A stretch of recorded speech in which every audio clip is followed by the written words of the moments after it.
Yeah, I like that one. How does this one go? Just like, oh shit. You mean like a healing stream? Yeah. Like it's like a healing stream. It's just this boom, boom, super simple. I need to actually play Mega Man. What's it? I think we used to play the P. Well, it's already plugged in. Oh, you got it. Try that. Do you have that Brazilian one? Oh, let me find it here. These are all getting to be a mess, but that's okay.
Shoot.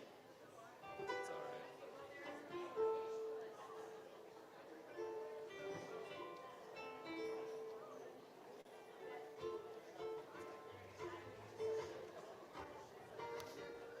It's just D minor.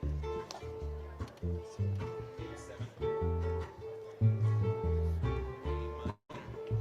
D minor, sorry. G minor. B flat. G minor. G minor again.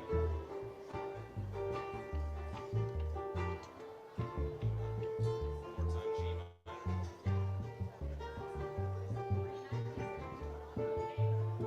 And B flat. We go to major.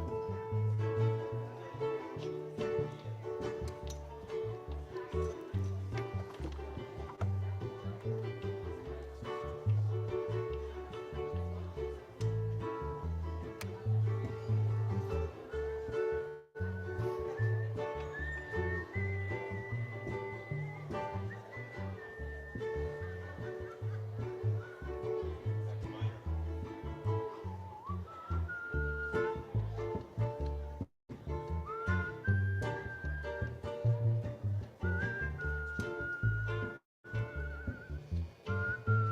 Major.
Three-minute warning. This is your 3-minute warning. This is just a 3-minute warning to find your seats before we reconvene. Reconvene in 3 minutes. Give us one more. Sounds good. You guys have that, make a, oh shoot. Shoot. Do you guys still have that make a joyful noise? Yeah, Make a joyful noise. my sheets are all messed up. It's really simple anyways, that's why I'm Yeah. gonna do it. Okay, come on.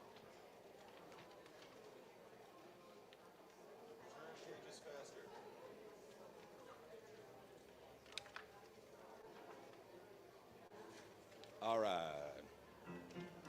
Let's start. Make a joyful noise, all the earth. Worship your God with gladness. Make a joyful noise, all the earth. Come to this place with the song. Know that your God made you.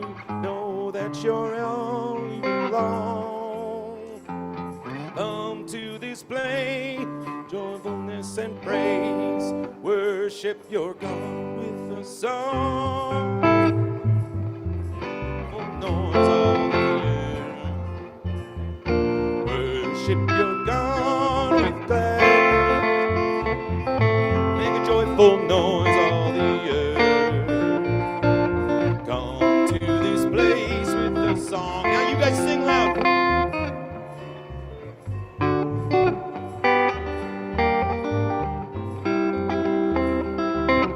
Yeah, sounds good.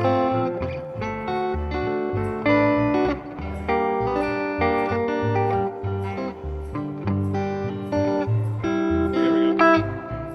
Make a joyful noise all the earth.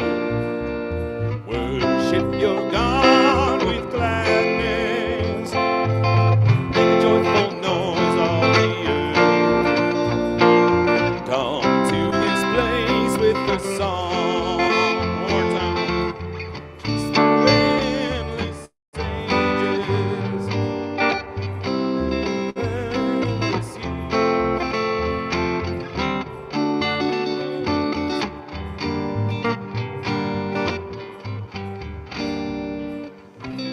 Here we go, one more time. Make a joyful noise, all the earth. Worship your God with gladness. Make a joyful noise, all the earth. Come to this place with the song. Take it. Well, come to this place with the song. Just really quickly before you start, hey, for sound guy, just for when we get back up, can you just bring down the guitar in this monitor just a little bit? If you can bring down the guitar in this monitor a little bit. Thank you. Good afternoon, everyone. We're going to move into a time of executive reporting. So I'm going to invite two members of the executive to walk us through that. I'll invite Elaine Taylor-Kerr and Owan Kwan to join us up at the front.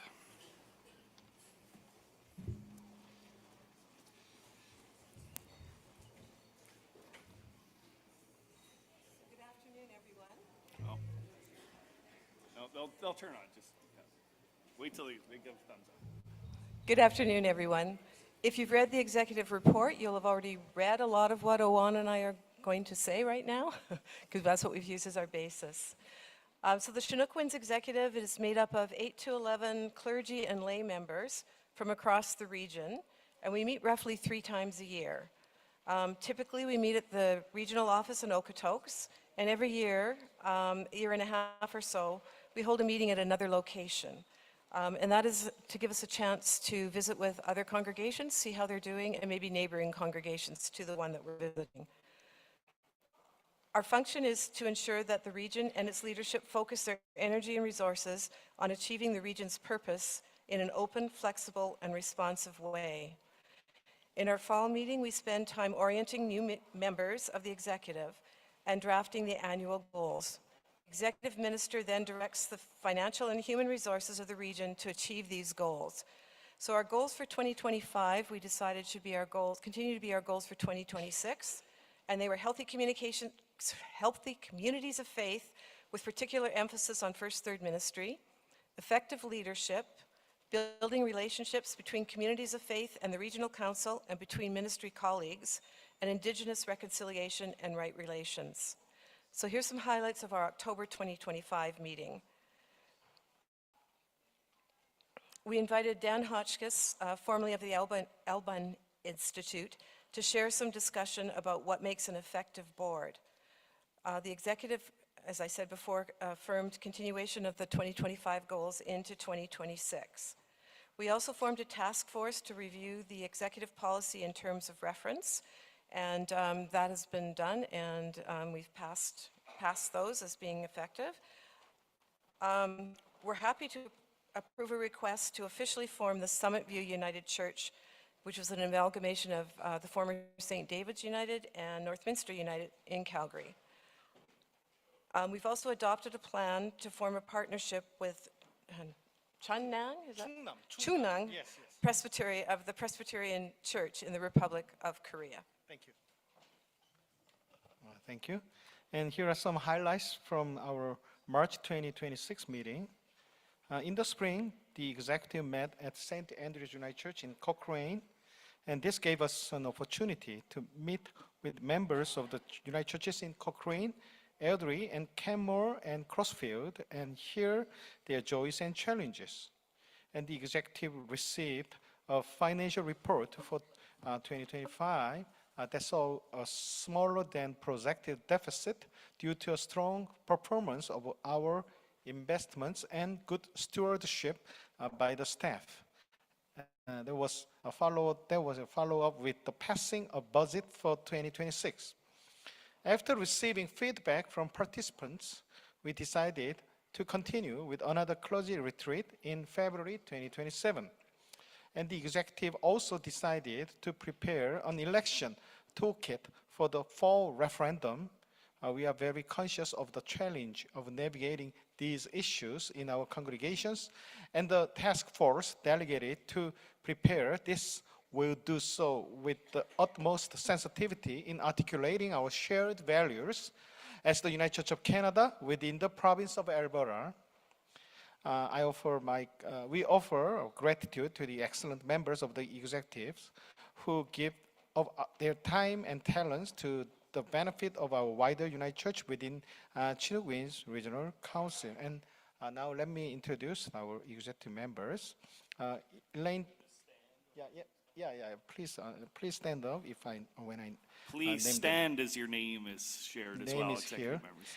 Yep, Elaine Taylor Kerr from St. Thomas United Church, Calgary. Yeah, good. Yeah. Good response. Yeah, Oangwa, myself from Stater, Big Valley, and Erskine United Churches. And Dr. Kathy Yamaster there from Southern Alberta, Japanese United Church in Lethbridge. And Reverend Luke Haisa. Oh, yeah, good response. Yeah, Central United Church, Calgary. And Reverend Dave Holmes from St. Andrew's United Church in Lacombe, there.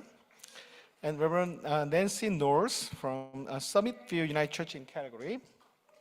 Alan Buckingham from Ralph Conner Memorial United Church in Canmore, back there, right? And Barry Clayton from McDougall United Church in Calgary. And Reverend Dave Porter there. Yep, thank you. And here, Reverend Taylor Crossang, from Southminster United Church, the presiding officer. Okay, and give a big acclamation. Trina Duncan, executive minister. Where is she? Here. Okay. Thank you very much.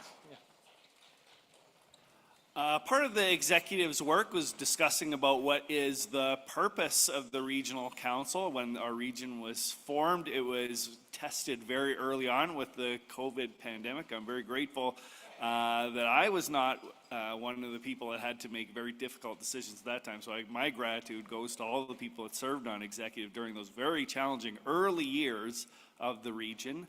But now that we've sort of weathered that storm, we thought it's time for a re-examination about what we need to be doing as the executive and what our region needs to be doing as a whole. So we decided we're going to use some of the time that we have in this annual general meeting to get some feedback from the membership of our region to feed that into the work that we will do on the executive. So I'm going to invite Nancy. Yes, go ahead.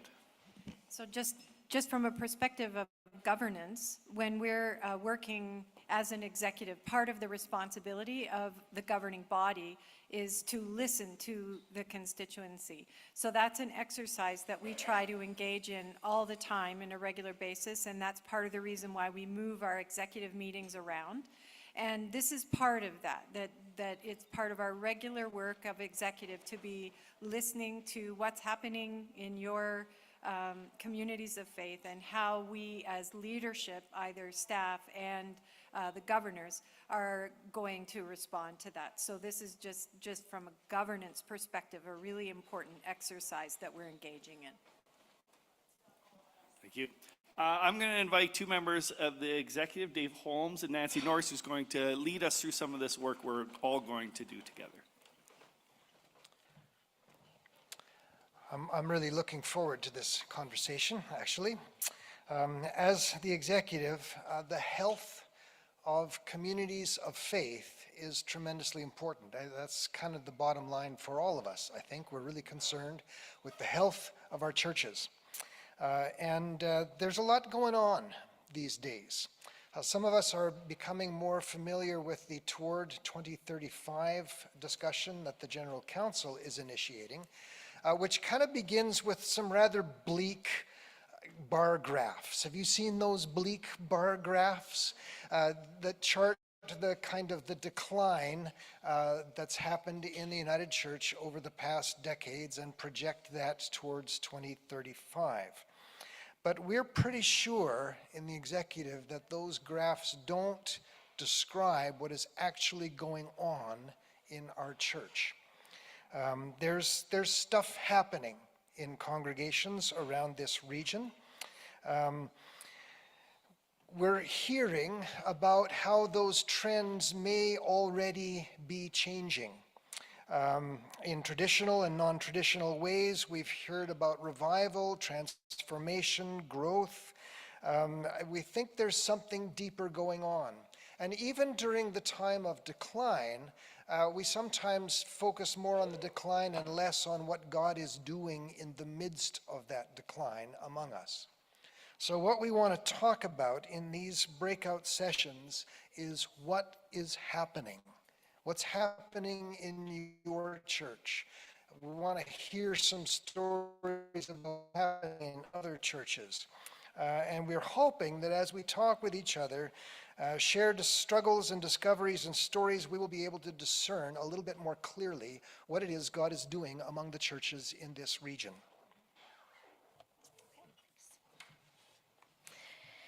One of the things, as Trina said, we really want to do that's important today is to listen.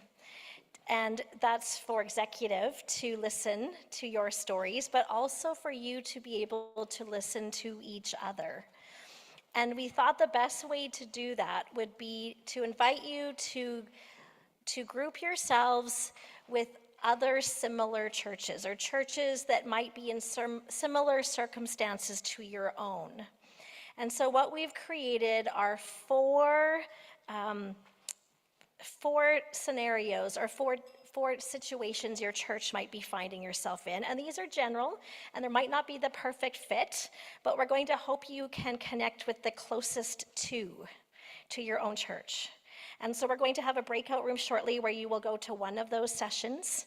And then tomorrow, I think it's also afternoon, we're going to go to the other session. So I'll walk you through the four scenarios, and there might be a perfect fit, there might not be the perfect fit, but we hope you'll choose the two that are closest to your own. So the first, and this is a tender word, palliative, but perhaps there are churches that feel like they're in a palliative care situation. And that's a reality that we want to hold you close in, and that's okay to feel that way right now. But do you maybe feel like your church is coming to the end of its life?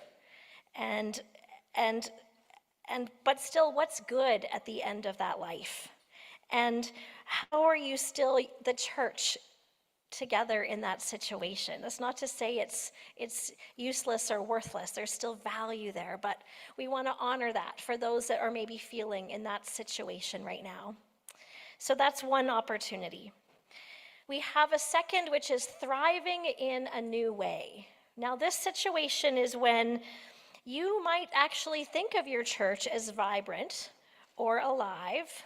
And we're going to explore some of these words around vibrant and alive and health and success. That's part of the conversation, a lot of gray area. But But how maybe you are feeling that way, but not at all in the traditional sense. So maybe you don't have a Sunday school. Maybe you don't have a minister or a full-time minister. Maybe you don't even have a building. But you still feel like you're thriving in unique ways. So that's another opportunity for you. Number 3 is you're hanging on, but you're really struggling. So you've got all those traditional things in place. You've still got a building, you still have a minister maybe, you still are able to do things that feel connected and part of being traditional church. Your people are there, community, all those things, but oh man, it's getting harder and harder. And you're feeling tired, and it's harder to get ideas and financials and volunteers, and so you're hanging in, but it's hard. So that's number 3. And then the 4th option is the last scenario is significant growth and vitality. And yes, that's still happening. So maybe you're on an upward curve, or you're well on the way, you're feeling good in all the things that you want to celebrate as church. And so we'll reflect in that group on what's happening, how you got there, what you're learning, and how to ride that wave. So those are our 4 options. So palliative, thriving in out-of-the-box ways, hanging on but struggling, and then significant growth and vitality. So we'll give a few more instructions, and then we're actually going to ask for a show of hands of which one you might go to today, so that we can assign your group to the right size space. So we'll hear a bit more from Dave, and then we'll talk about where you might go today, and then you save the other one for tomorrow. So what we're hoping for is some real conversations here, some conversations about the real stuff, the good and the bad. We'll be taking notes as best we can, and we'll try to make those notes available to the people who participate in the discussions, so we'll ask you to give us some contact information. We hope that these discussions will be at least a beginning in discerning what the Spirit is doing in our midst right now, because there really does seem to be something going on. You may want to attend one of these things as a kind of a group with people in your church. You may want to split up. It's all up to you. But we'd like to really get underneath the surface and have some real conversations in these workshop spaces today and tomorrow. So we'll do the logistics. So Taylor knows the space best. I think all of our rooms are on the main floor, right? So accessibility-wise, that's helpful. So again, the groups that you feel best fit your scenario right now. So again, we have the palliative, thriving out of the box ways, hanging on but struggling, and significant growth and vitality. So those are your 4 opportunities. So what we'll do now is we're going to ask for a show of hands of which one you might attend today, and then we'll know what group to put you in. So how many have a sense? Do I have a question before we do that?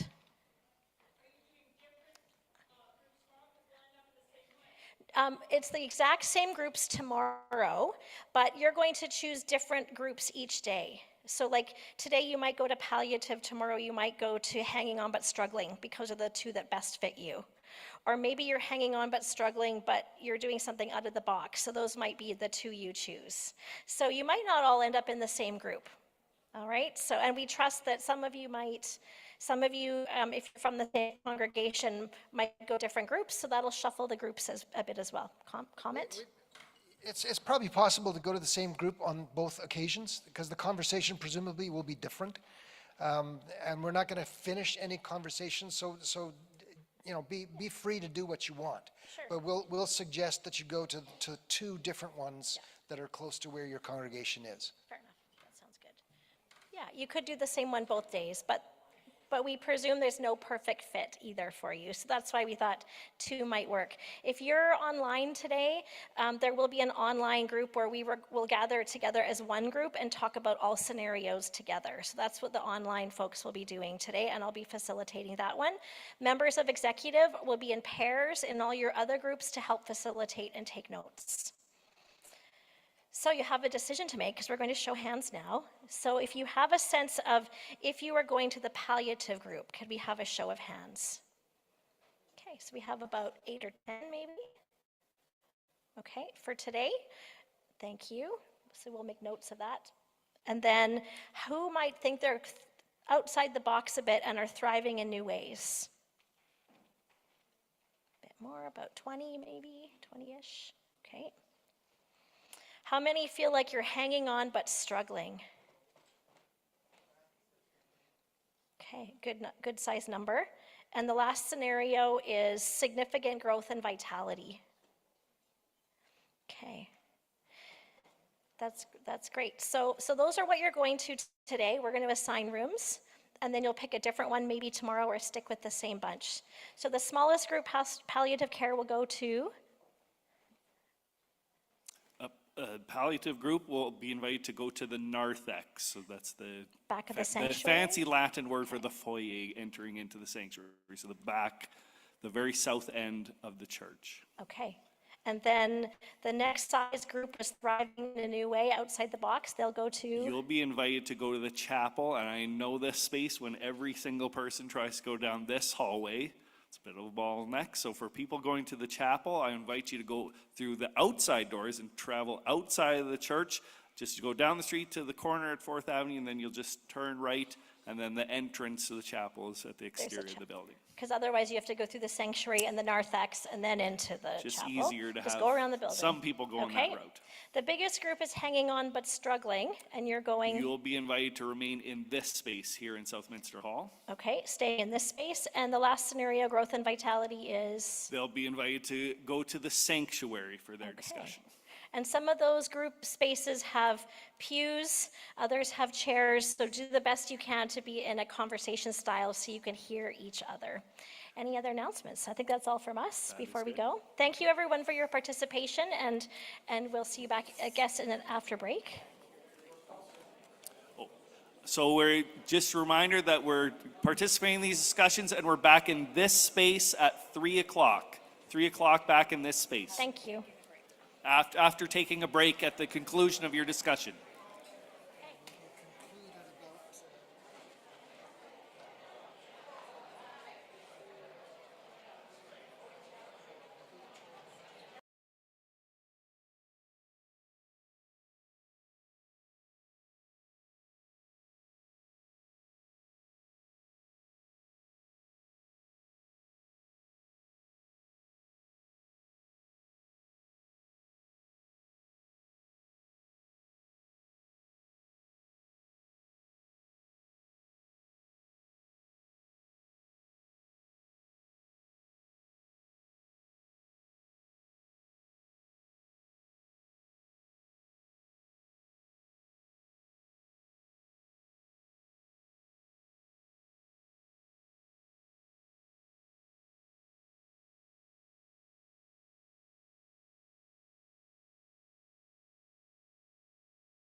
Hello, everyone. I'm testing my microphone to see if you can hear me with this headset. Is that working?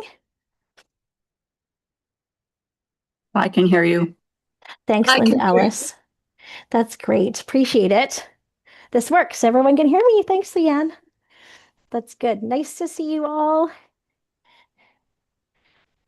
How's online going? How's everyone? It's okay. That's great. That's good. Nice to be with you. Um, it's been nice to be here in person around tables, and Sorry, I hope just you're a second. feeling, I'm yeah, getting instructions. Sorry. I hope you're feeling some connection here as well with people from the region. Yes. That's good. I'll take notes.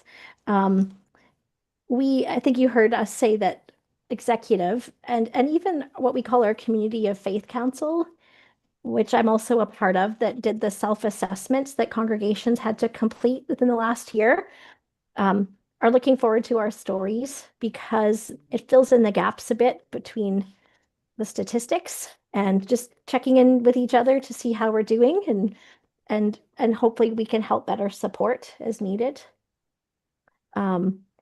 So I think you heard the introduction, hopefully you did, but I thought we would just begin with some introductions again. Oh, does that feel redundant for you? Like you've already probably done that. Have you been able to share a little bit about the scenario of your congregations and what's going on? And I just want to name that even though we create a safe space for sharing, it's not necessarily confidential because we want to be able to take stories back. But we're happy to record any stories or input you have without names attached or congregations. Although it's always nice to be able to do that because then we can follow up if we need to. But we feel like it's a safe place to share openly as we're here together today. So Nancy, before you proceed, a couple of us Hi, were, Sue. our camera was disabled by the host, so we can't turn our cameras back on. Oh, Myself and Tim Nethercott, because we were both disabled by the host when we weren't getting good internet. and that's okay. Do you want to leave it like that, or do you want me to try and fix it? Well, I think it's easier in a group to be able to see the people you're talking to, but Okay, that's, I'm gonna click on ask to start video yeah. and we'll see if that works. I think I'm okay. Thanks for checking. Yeah, I'm good, Trina. Let's see, ask to start video. Now see if that works for you, Sue. And Tim was the other one. I'll see if Yeah. Okay, ask to start Perfect. video. Thank you. Okay, does anybody else need that? Or it's okay to leave your camera off if that's best for you, but okay.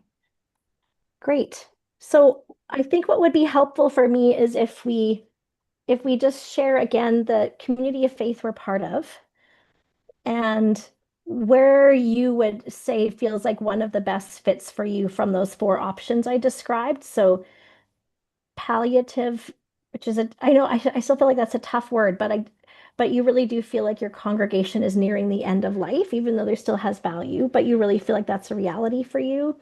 Are you thriving in outside the box ways? Are you struggling and hanging on for dear life kind of feeling right now?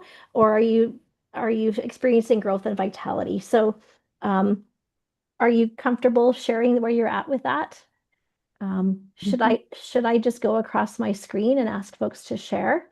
What if I start with you, Ruth? I see Ruth, and then it's Linda, McKelvey, and Patricia are my first three on my screen.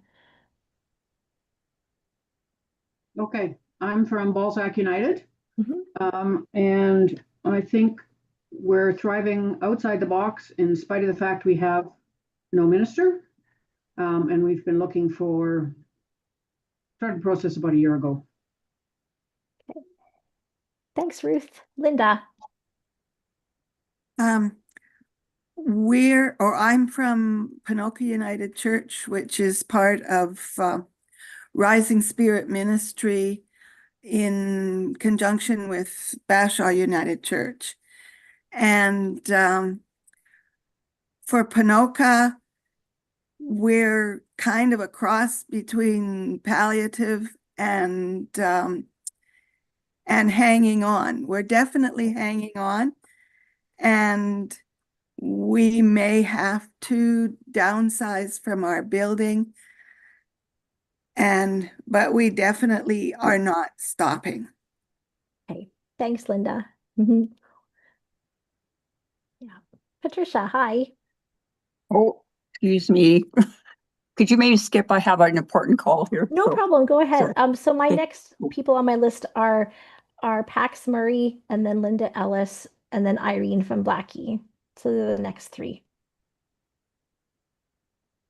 I am attending. I'm honorary associate minister at Simons Valley United Church in Northwest Calgary, and I don't know what the others here from that congregation would say. I'm not in this. Not Ina is here today, but I would say we're a mix between thriving in new ways and whatever the charging ahead, succeeding. Growth and Category, vitality growth and option? vitality. Okay, cool, Yeah, thank I'd you. say we're somewhere between those two. Okay, thanks. Linda Ellis. Hi, I'm from Wild Rose. Hang on, sorry, I got my headphone out of the way because my cat was participating a little while ago. That's much better. You didn't want to hear her. So I'm from Wild Rose United, and we're a cross between significant growth and vitality and thriving out of the box. We've really moved forward in the last couple of years. And boy, is that ever a nice feeling. Feels good. Awesome. Thank you. Irene from Blackie, and then I've got Susan from Nanton and Sheila McLeod from McLeod. Yeah. Hi, Irene. My name, but I'm not sure who you said first. That's Irene. okay. Irene, can you unmute and tell us where you're from and your congregation, how it's feeling? I'm from a small rural congregation southeast of Calgary. Mhm. We are a combination of two very small congregations, actually, our pastoral charge, but we worship together and we operate as a joint board. And we are between hanging in and struggling and palliative care. Okay. Our congregation is all older and we're about to lose two members, very active members, and the third one is, we don't know for how long. So we're between the two. Okay. Thank you. Susan from Nanton and then Sheila McLeod. I have to tell you, I agree with Irene because I'm also at Blackie Gladys. Okay. Okay. So I understand where she's coming from. In terms of Nanton, I think I can't tell you that we are palliative. We're closer to thriving in a new way, but I wouldn't say significant growth or anything. And I say that, and that can change on a dime because right now we are just wrapping up our first year of having two of the school classes in for 2 years contract. So we've done that for 1 year. We've got another one coming up. So it kind of skews things a little bit. But we do have new people coming. Some of them are brand new. Some of them had left and have come back. There's new ideas. There's different things happening. There's a reasonable volunteer base. So I don't see us as being palliative at this moment in time. There might be a touch of hanging on, but I put us more, as I say, in the thriving outside the box. Thank you. That's great. I've got my tech guy, Alan, here, who's going to do something with my computer momentarily, and I'll be right back. So, and I got to go over there. Do you know how to do breakout rooms? It's been a while. Okay. So, oh, you are. Okay. Can I do it Yeah, maybe then? you do it for me. Oh, good. You're still on the same computer. Awesome. Okay. So tell everybody we're going to put everybody. So Alan's going to move us all into a breakout room. So you might get an invitation to be, so when you get the invitation to go to a breakout room, you should hit yes. We're all moving to a new room, apparently. Because that way we're not live streaming it. And, oh, I see. I see. Right? We don't want to live stream these breakouts. No. I want to add a room. Add a room. And it'll be like for 40 minutes. Like you won't put a timer on it or, okay.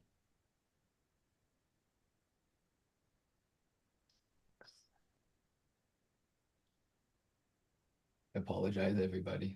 Alan says he apologizes. He's just getting us better set up. Do you use the it's too And it's Wilma Clark, and I don't think you got me in there. Okay. Well, she's not there yet. Okay, I'll have the invitation now. And if they, no, but you can assign all these people who aren't actually in one. I'll just move married at 6.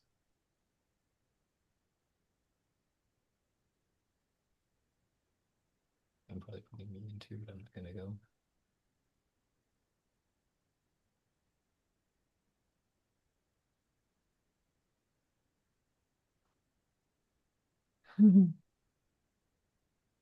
Slowest way to do it ever.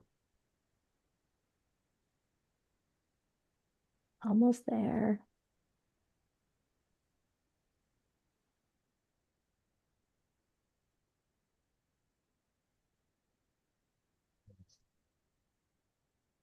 Okay.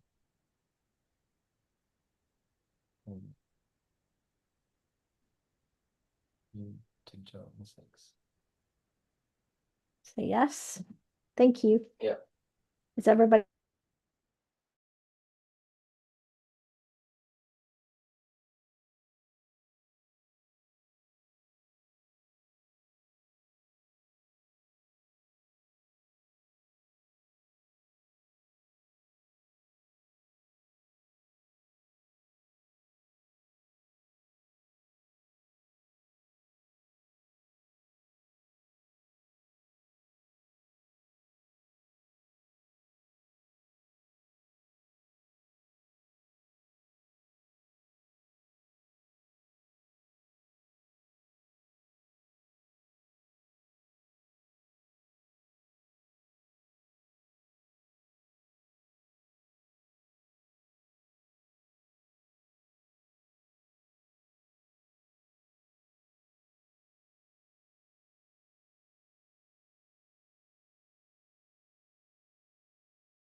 Welcome back to the main room, everybody.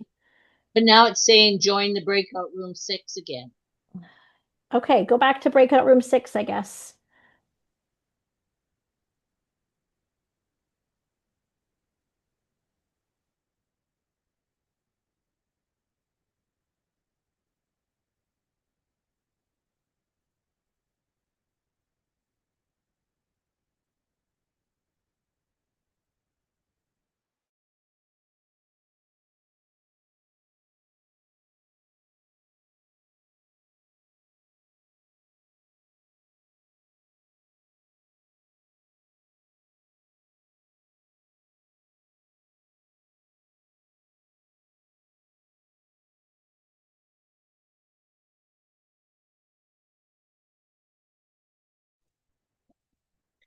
I think as long as I don't touch anything, I'll be fine.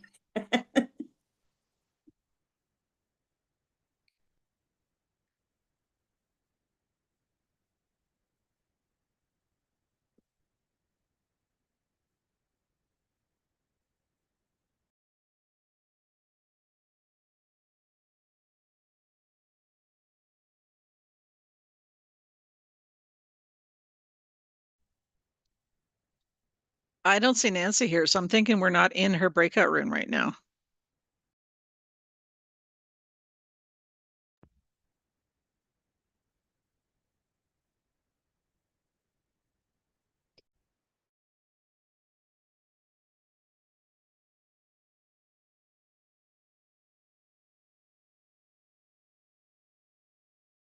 It might work if I talk from here. Microphone. Yeah, can you hear me? Todd, I can't hear you. I can hear you. I No, can hear maybe? you.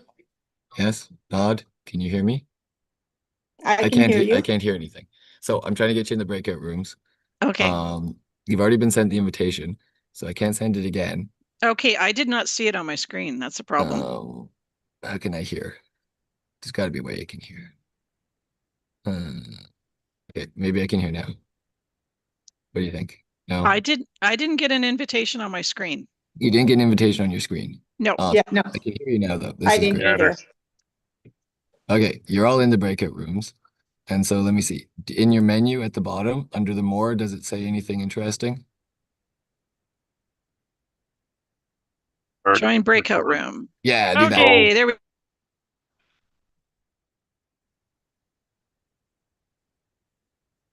You find it, Melinda? No, Okay, at the bottom of your, or you are you on a phone or are you on a computer? I'm on an iPad. On an iPad. Awesome. So, can you bring up the menu where it's got like the mute and the whatever participants chat? I think you might have to swipe to the side, Um, or if you just touch the screen, what happens?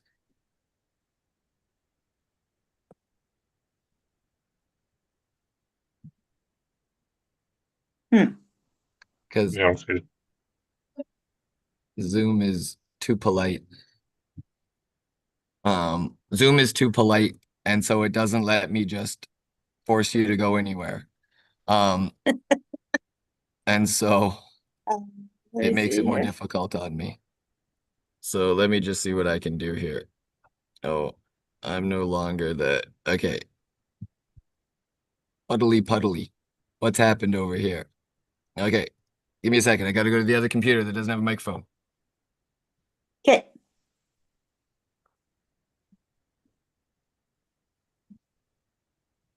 Okay, I'm back over here. Now I can see some breakout things. Okay, Dave, I can assign you to a breakout room. There you go. That should be easy. Melinda, not join. Move to. Okay, I'm gonna tell you, I'm gonna send you an invite to a breakout room, Melinda, but don't take it. It might say join room 6 or room 5. Don't do that. Don't do that. Now I'm gonna Okay. send you what it says join room 6. Does it say join room 6? Alan is inviting you to join room 6, so Yeah, not do that. now. Yeah. So yes, join. Yes, join. Okay.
Oh my goodness.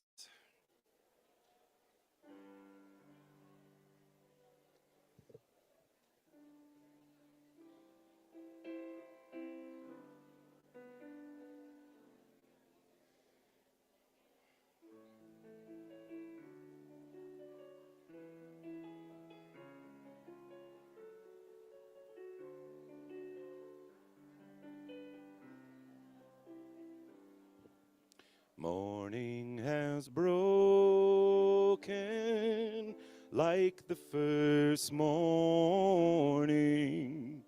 Blackbird has spoken like the first bird. Praise for the singing,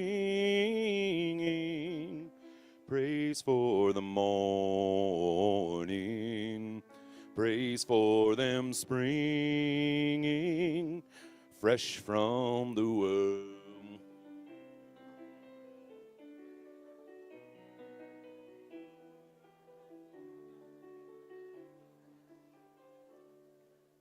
Sweet the rain's new fall, sunlit from heaven, like the first dew fall on the first grass. Praise for the sweetness of the wet garden, sprung in completeness where his feet pass.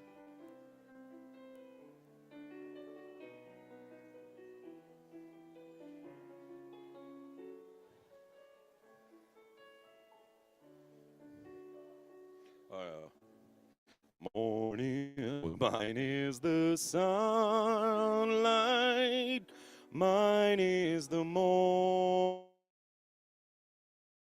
of the one light, Eden saw play. Praise for the singing, praise with morning, God's recreation of the new day.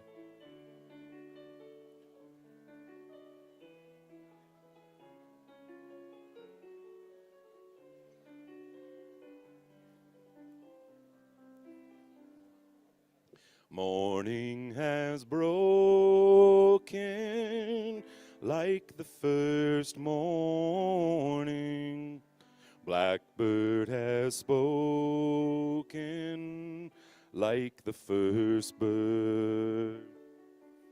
Praise for the singing, praise for the morning, praise for them springing fresh from the womb.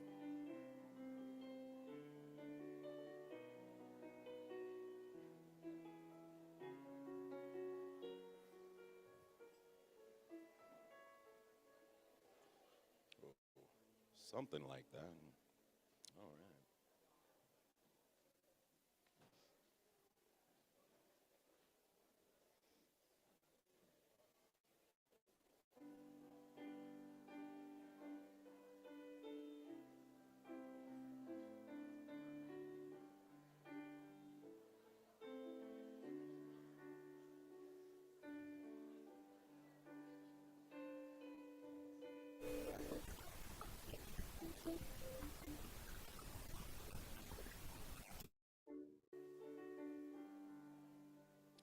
Well, I've got peace like a river, I've got peace like a river, I've got peace like a river in my soul.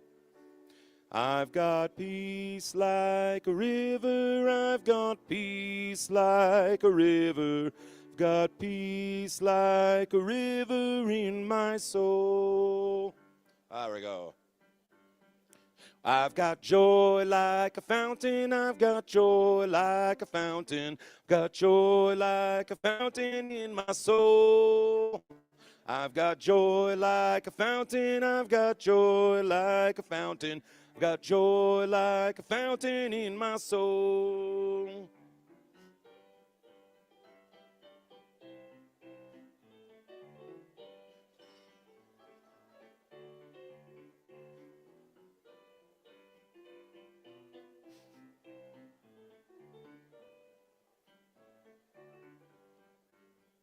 Well, I've got love like an ocean, I've got love like an ocean, I've got love like an ocean in my soul.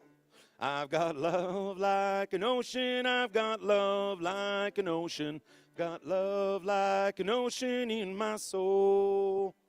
I've got peace like a river, I've got peace like a river, got peace like a river in my soul.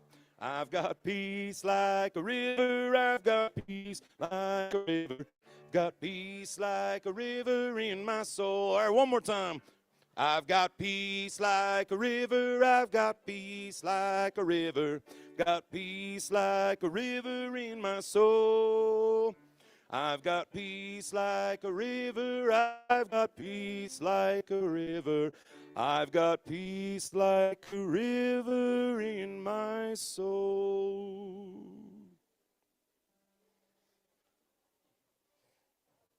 We good then?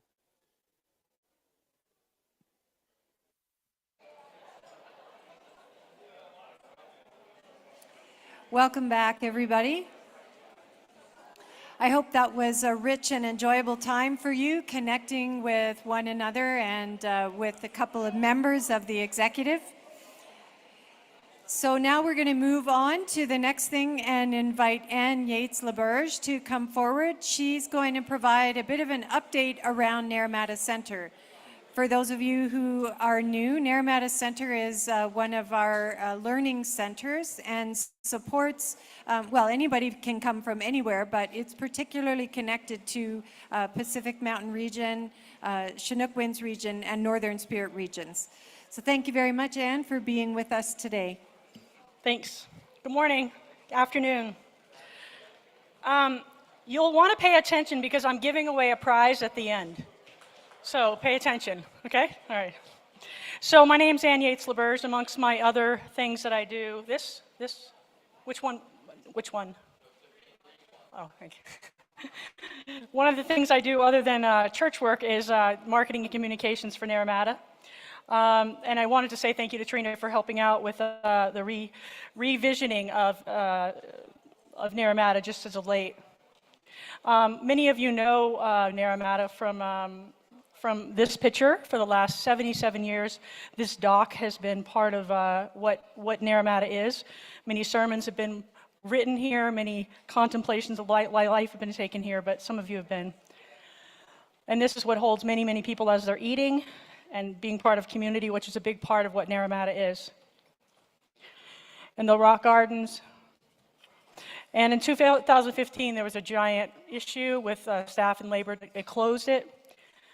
And then again in 2020, it closed again. So if you can imagine, those two major events have been a massive issue with the rebuild altogether. Now we've started rebuilding, and it's going really, really well. The spiritual community is a big focus, the land, the work, the people. And the primary focus is that there's 6 weeks that are just focused on programming, and the other 46 weeks is retreat space in groups. This year, this is what the programming looks like for 6 weeks. It looks very busy because it is. So you come, the idea is you come and you do morning programming with one of these programs, and you come and you're in community for the rest of the day. And it's all based on one theme, which is the rhythms. Carmen's going to be there week 3, Carmen Lansdowne, the 44th moderator, to help answer what now, which is such an appropriate topic for her right now. So she'll be there speaking. Right now. The most important thing that for me, as in marketing, is that in the last 2 months, we've had 677 people register and 174 children register, which is a phenomenal, phenomenal feat given what's happened in the past and also just the pace. We are going to hit about $1 million this month. I'm calling it $1 Million Monday. $1 Million May. That's my goal. So that's the short of that. The most important part is that we'd like to give a gift to this group where you stay 2 nights and you get the third free. And it sounds very gimmicky, but it's actually, Naramata literally never puts anything on sale ever, and that's a real thing, that's true. So I begged and I said, please, so if you stay in Orchard Court, which is like a $400 a night room, you can get one of those for free. And it sleeps 6 people, so you could bring like a small board or a family or things like that. I'm asking you just to tell one person, tell your congregation. If you see me, I have graphics and things like that you can give out to your congregations. And just tell them we're still here and we're still working. And the most important part is this. I want to give out 2 free nights and 3 days to someone in this room right now. So it is 9 hours away from Calgary, 12 hours away from Edmonton, and 1 hour away on a plane. Really good flights during the summer also, so to Penticton. So if you would like, and I'd really like someone who actually would like to use this, use it. We're going to play a small game. It's only going to take 3 minutes to do the game. So if you would like to be part of the game and win this, please stand up.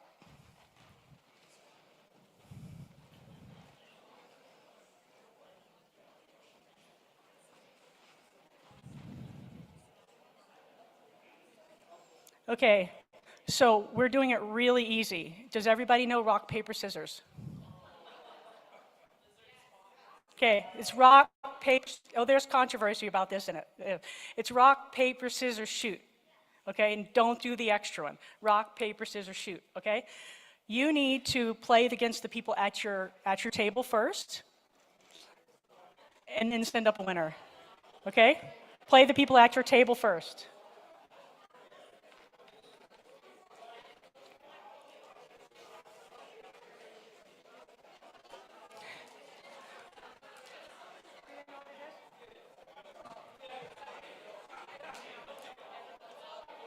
If you won rock, paper, scissors, come up. If you're the winner of a rock, paper, scissors, come up at your table.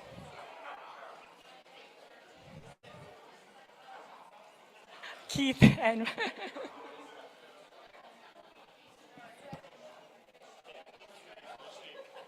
okay, find someone to play against up here. Find someone.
All right, we have three finalists. This is best out of 3, okay?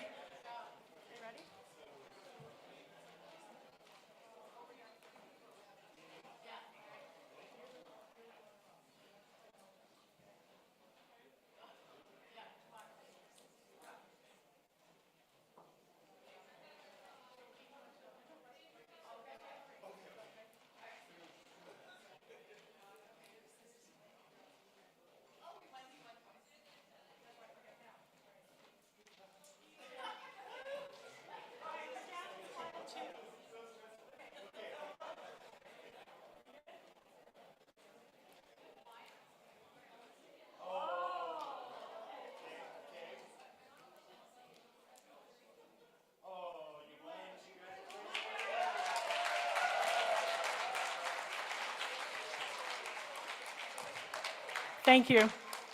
If you go in there and register for, put your name on the Naramata email list, and I would love to be able to connect with you and be able to tell you a little bit more, and congratulations.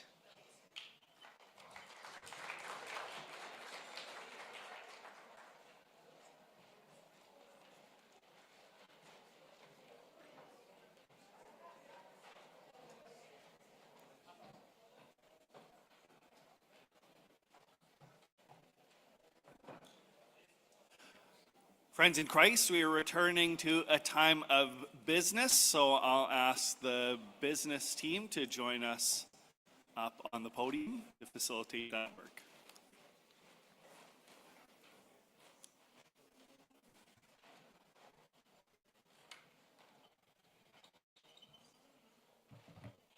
Presiding Officer Dave Pollard, Chinook Winds Regional Council, and the business chair. We are going to turn to questions for clarification for proposals number 1 and 2.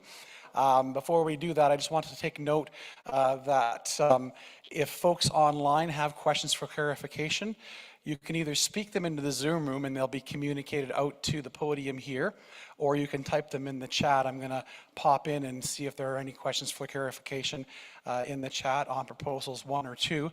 However, I cannot facilitate this discussion because I'm the mover of a proposal, so I invite you all to welcome my friend and colleague, the Reverend O. Wong Kwan from Stettler, to come and sing some Elvis, maybe, and lead us in.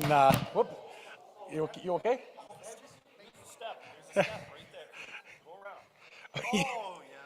Well, he might not sing the Elvis, but he will help us facilitate the questions for clarification piece. So, thank you very much. Yep.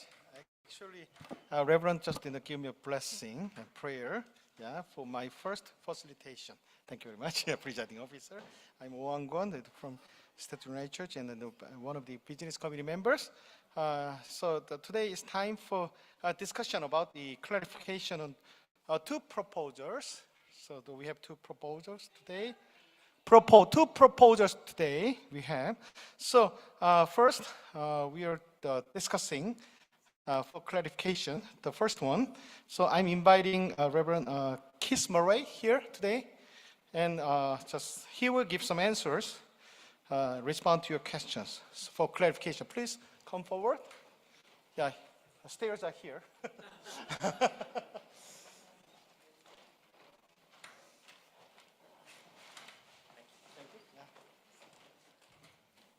I see Alan is just checking the microphones for us. So if you have a question that is for clarification about the material you heard about proposal 1 earlier today, I'll invite you to line up at the microphones at this time.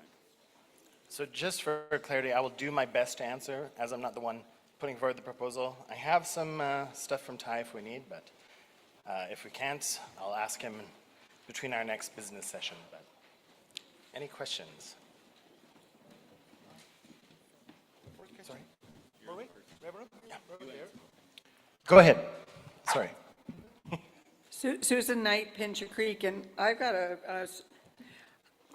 I became disabled in 2017, and I didn't think about it before, and I'm much healthier now, but I'm still fighting it.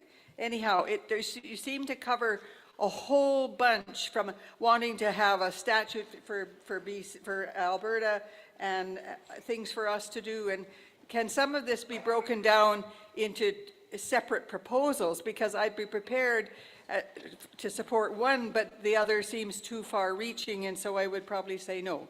That's my question. That is a possibility. If you make a motion to have these items separated out of that proposal, it can be handled in that way. Any answer? He already did. Okay, go ahead, please. Hi, my name's Sophie Pardo from Fish Creek. My question is, how might this proposal be altered to include extending its purposes of accessibility to youth and young people in church spaces, specifically access to church events such as regional meetings. Holding general meetings during the height of the school year for youth is a barrier that prevents from full participation of our members, with some not able to attend at all, preventing the full participation of this demographic in life and polity of the church. Thank you for that. And Ty wanted to say, I was able to pass on some of your questions already, that he loves the youth, and that wanted to mention you're already breaking through the church water simply by asking good thoughts. So one of the things he said in response to this question is about needing to discuss, and this might be open to us, around cradle to grave lifespan development or stages to look at how we can be inclusive at different stages or lifespan. So I don't have any direct answer on how we might amend it, but if anyone has suggestions. Yeah. Okay. Okay, sure. Does that answer your question, or for now? Okay. Okay, next. Sorry, just reminding people we're asking questions for clarification, and then this is a clarification on my error from the previous question. We're not at the proposal stage in parliamentary procedure yet. If you wish to, if the court wishes to separate portions of the proposal, you may feed that in during the discussion phase. That will go to the business committee, and they will present that then as an option of how to deal with that proposal. That's how that would correctly be handled. Next speaker, please. Rachel Naden from Knox United Church in Drumheller. Under the motion 2 part, does it, the wording is really small on the paper I'm reading, so I'm having trouble seeing it. Does it include also educating congregations and even clergy about mindfulness, so that we know, like, that we need safety rails and that type of thing in our building, or what other things we need to have in our building to make it more accessible? Like, for example, we had a few people come in and visit who are on the autistic spectrum. I know how to work with them, but my congregation's like, they're weird. I don't know how to meet their needs so they can feel comfortable in this church. Is training, education part of this or not? Yeah, that's a great question. I think that is a hope that, you know, the same way that we have been doing such great work with affirming and some reconciliation work, that to provide resources and supports is maybe what we're asking for. If there's a way that the region could help resource the communities, I think would be embedded in this ask. Okay. We have a question from the online participants. I'll have the executive minute. Question coming from Sue Broderick, Parkdale United. Neither proposal is coming to the region with a specific community of faith supporting it. Is that correct? No, this is coming from Knox. It was entered, so Ty is a member of Knox, so it was. But did it go through the board? It didn't go through our AGM, no. Just no. Yeah. No.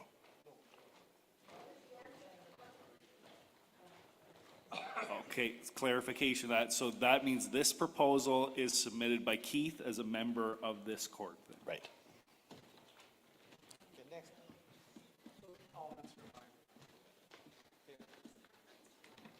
Go ahead at the North Mic. Charlie Bold, St. Paul's Trochu. I'm just reading the point under second point under what is the recommendation. Bring in universal design, learning, and teaching for architectural, spirit formation, and systems of governance, decision-making, policies, and procedures. That seems like one heck of a mouthful. Can that be broken down a little bit? Yeah, I think we could probably look at that. I'm not entirely sure, but I could make a request to look at how we might change that. So just to clarify, again, the process. So what we're doing here is just asking for questions for clarification. When you get into your table groups in a minute and have some discussion, those kinds of suggestions about how to change the proposal to make it work need to get registered in your table group discussion and then reflected back when we collect those discussions up, then what will happen is the business committee is going to take this motion and they're going to work with it along with your feedback and then bring something back as an actual motion to the floor. And then that's what we will vote on and potentially amend. So things about how to change it, you're going to feed into the discussion. Right now, you're just asking questions about things you don't understand about the motion itself. Thank you, Executive Minister. Any further questions for clarification on Proposal 1?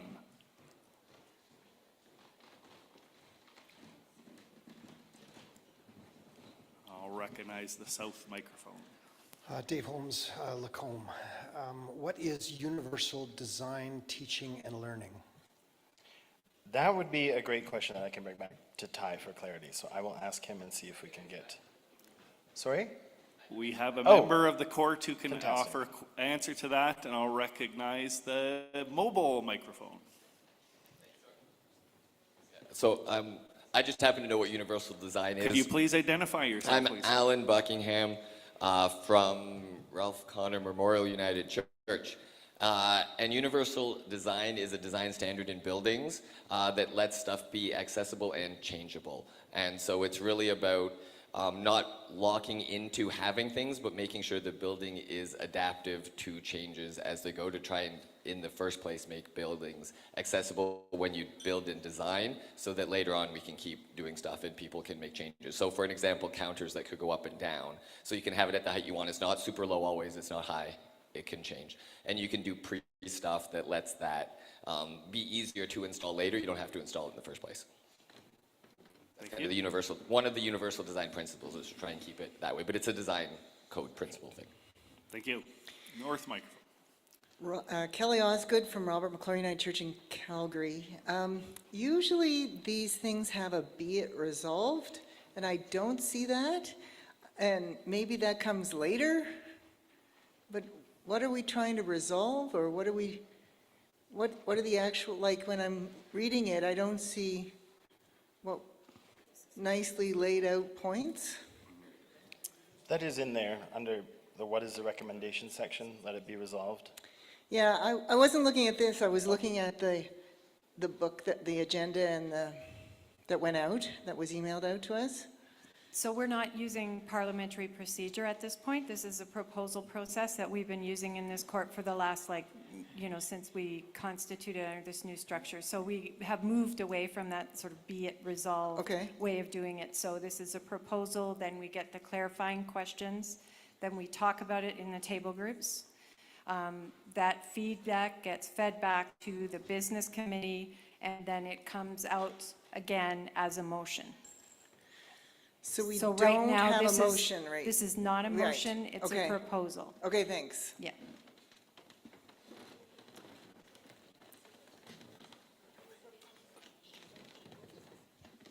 I'll recognize the north microphone. I just have a couple of questions about terminology, and it could reflect my ignorance. Yes, could you please introduce yourself? Oh, Barbara Lynn Goodwin from Stettler. Sorry. And Big Valley and Erskine. Thank you. I am not sure what track 1 and 2 are in terms of the MAID, medically assisted in dying. Could you let me know briefly what track 1 and track 2 are? Yeah, I'm giving a minute. I've just asked, I've got Ty on the phone here to come back, but my understanding is this is some of the ways that MAID is being offered, and that there's some current issues where it could be offered preemptively in lieu of changing our systems to be more supportive to disabled people. And so track 1 is imminent death, track 2 is disabilities. Okay, yeah. Thank you. The second term I don't understand is PDD, and I'm sure that's something people know, but I'm not sure what PDD stands for. Pervasive development disorder. Okay, Thank you. Thank you. Court. Thank you. I'll recognize the north microphone. Thank you.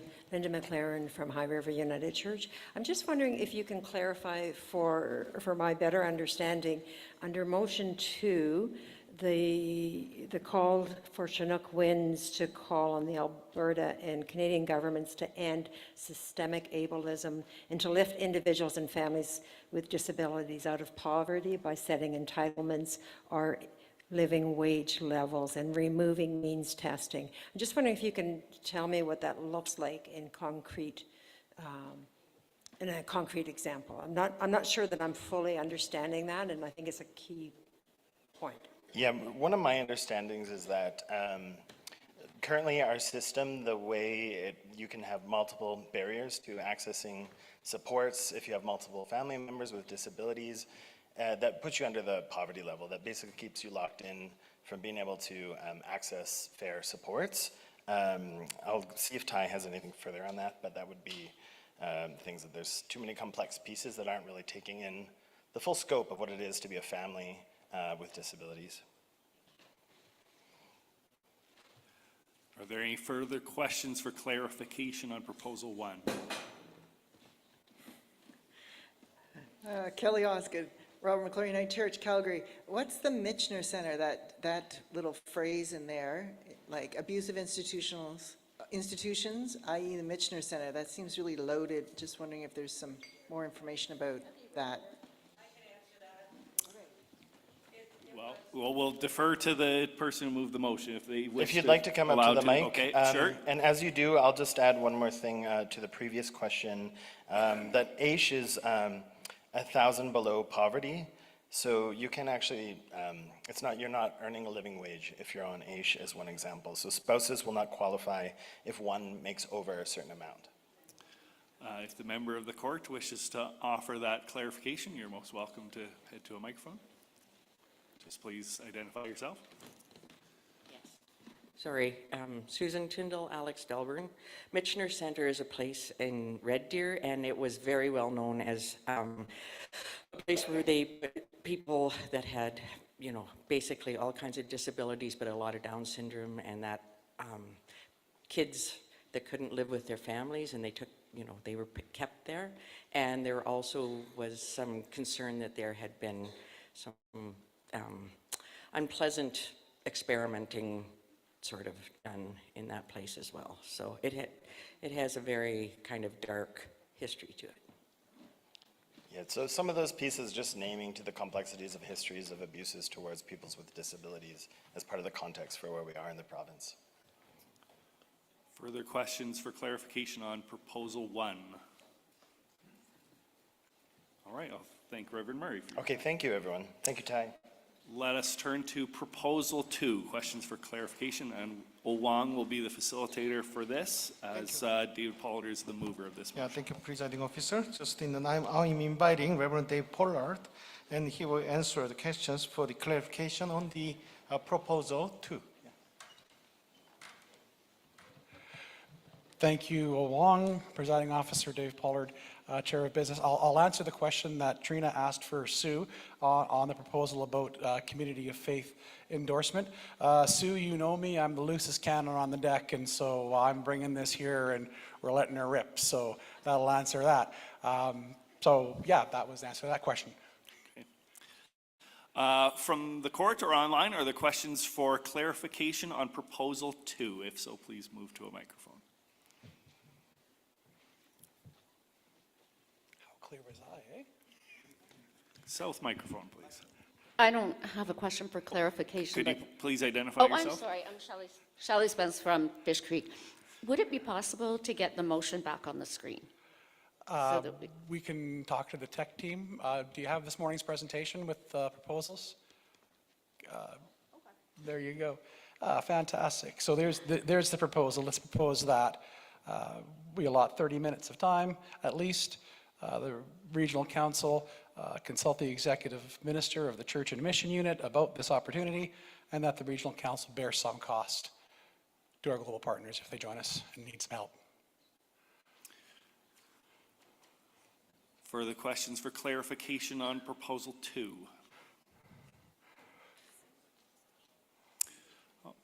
Seeing none, we will move into a period of discussion. You're invited for one member of your table to be a recorder of that. If you are really insistent that I have something to say that the whole court needs to know about this, this is the time where that needs to be fed into the discussion. There won't be a time for you to make your brilliant point, no doubt. Feed that in so that it goes to the business committee.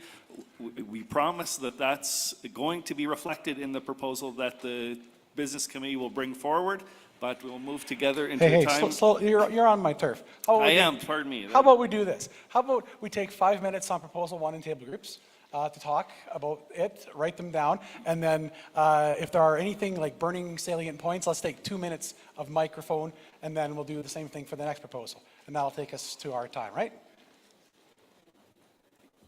Can we do that? Okay, so let's do 10 minutes of conversation at the table groups, and then 5 minutes of open mic for proposal 1, and then we'll do the same for proposal 2. So take 10 minutes in your table groups, figure out how to make proposal number 1 sing, and feedback to the business committee, and then we'll take 5 minutes of conversation on the floor. Make sense?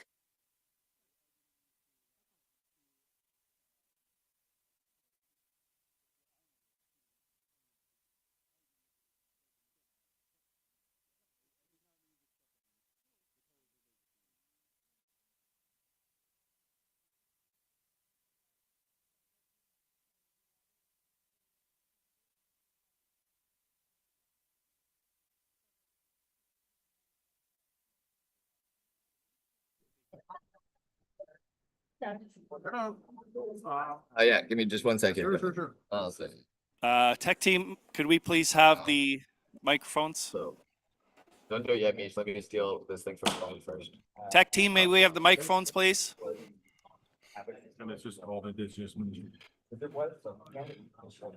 So as you discuss,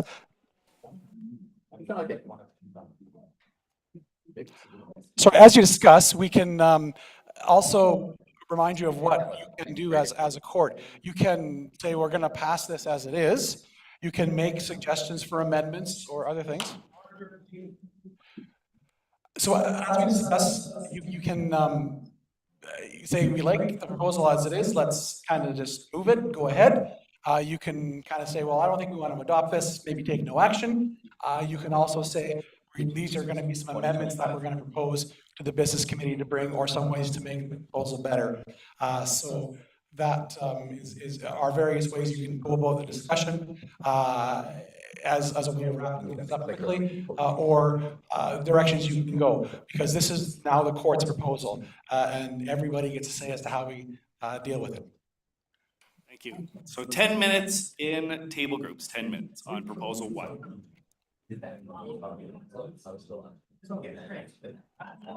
Tech team, may we have proposal 1's text put onto the screen?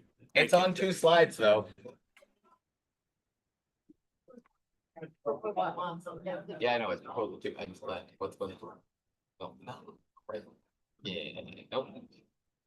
Yeah.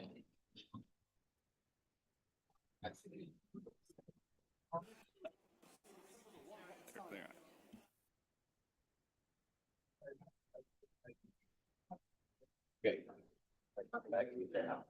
Okay.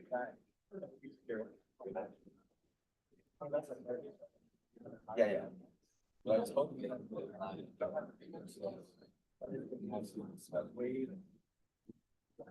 Oh, the speaker changed.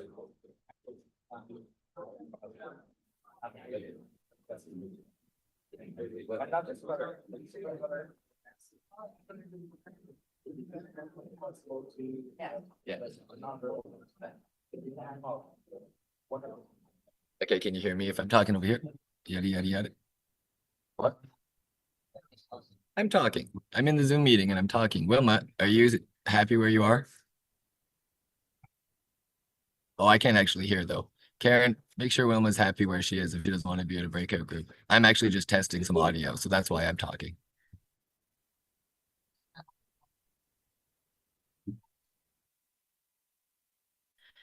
Okay,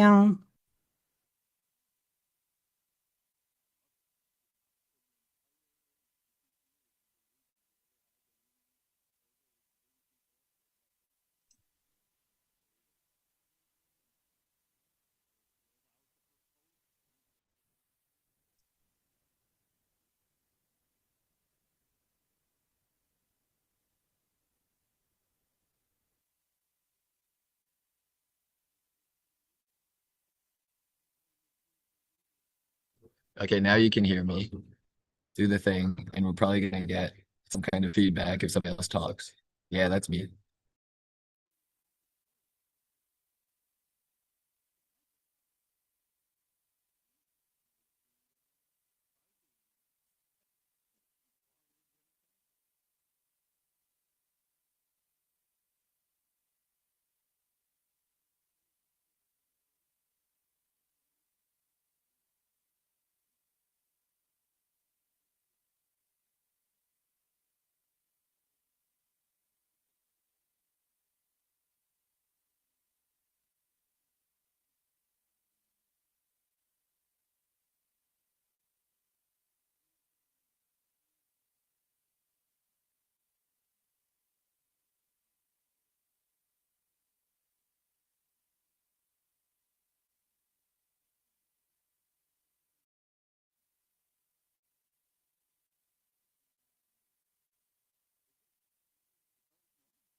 This again.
Friends, we've got a 1-minute warning here, so we would invite you to wrap up those discussions, and then we'll move to the microphones if there are any things that need to be shared there.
All right, friends, I'm going to ask you to conclude your discussions, and we're going to, at the direction of the business chair, we're going to feed some of that feedback into the court as well through microphones. So you can make, if you have one of those comments, you can make your way to a line up to the microphone. I'll recognize the north microphone first. Please identify yourself.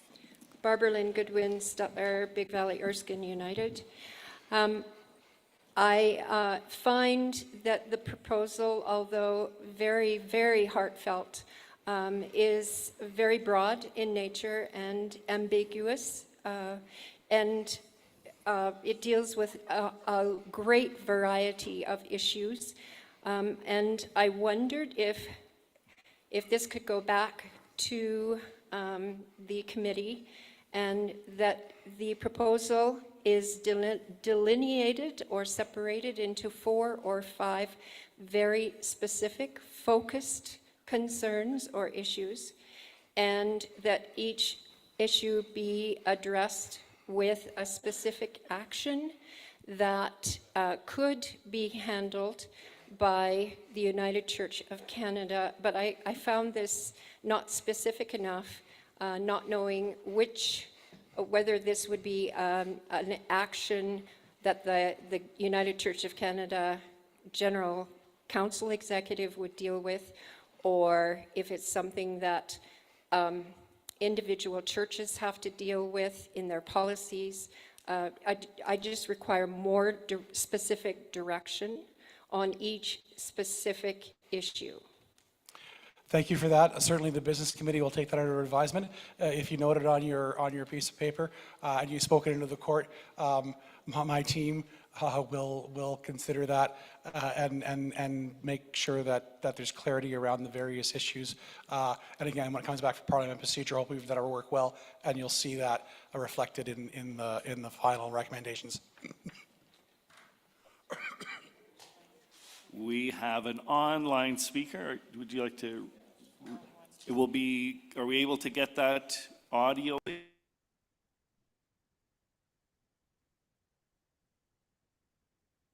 Now I can't hear you, Taylor.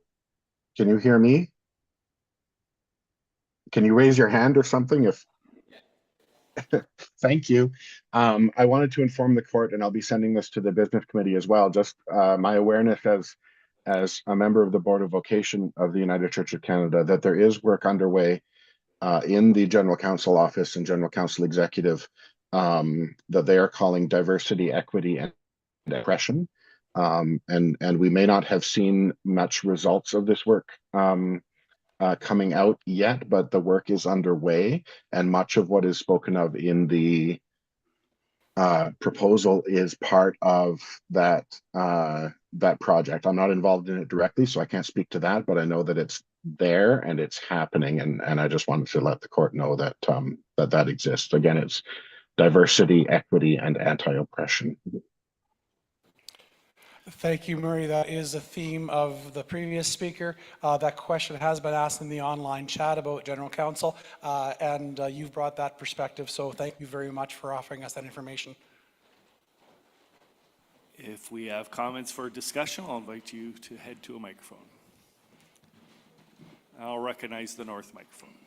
It's Rachel from Knox in Drumheller. One of the things that people were wondering was around what's a living wage. I thought I did the math. So if you earn $15 an hour and work 40 hours a week for 52 weeks, that's $31,200 a year. If you get AISH as a single person with no children, you get $23,280 a year. Thank you for that information.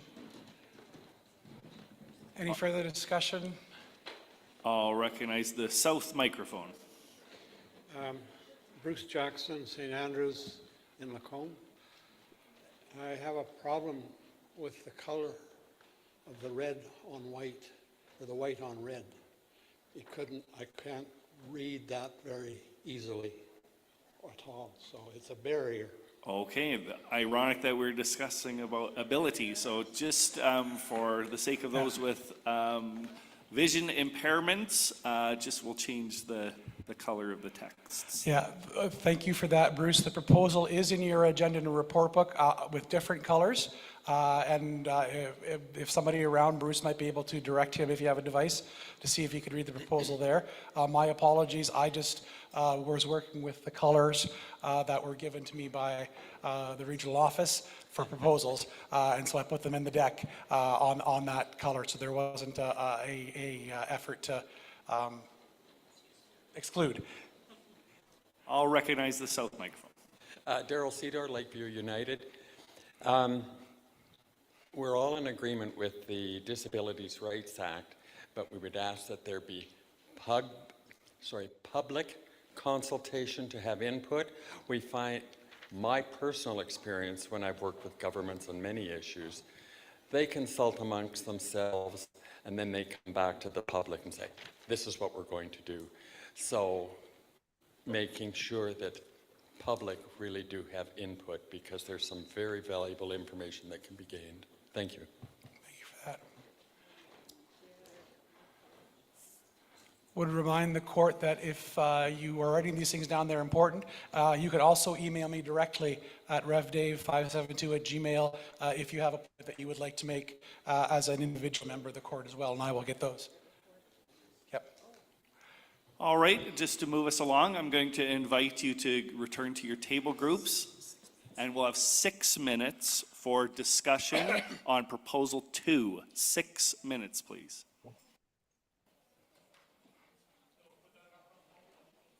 Can we get Proposal 2 up on the screen? Proposal 2? Okay. Thank you.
Yeah.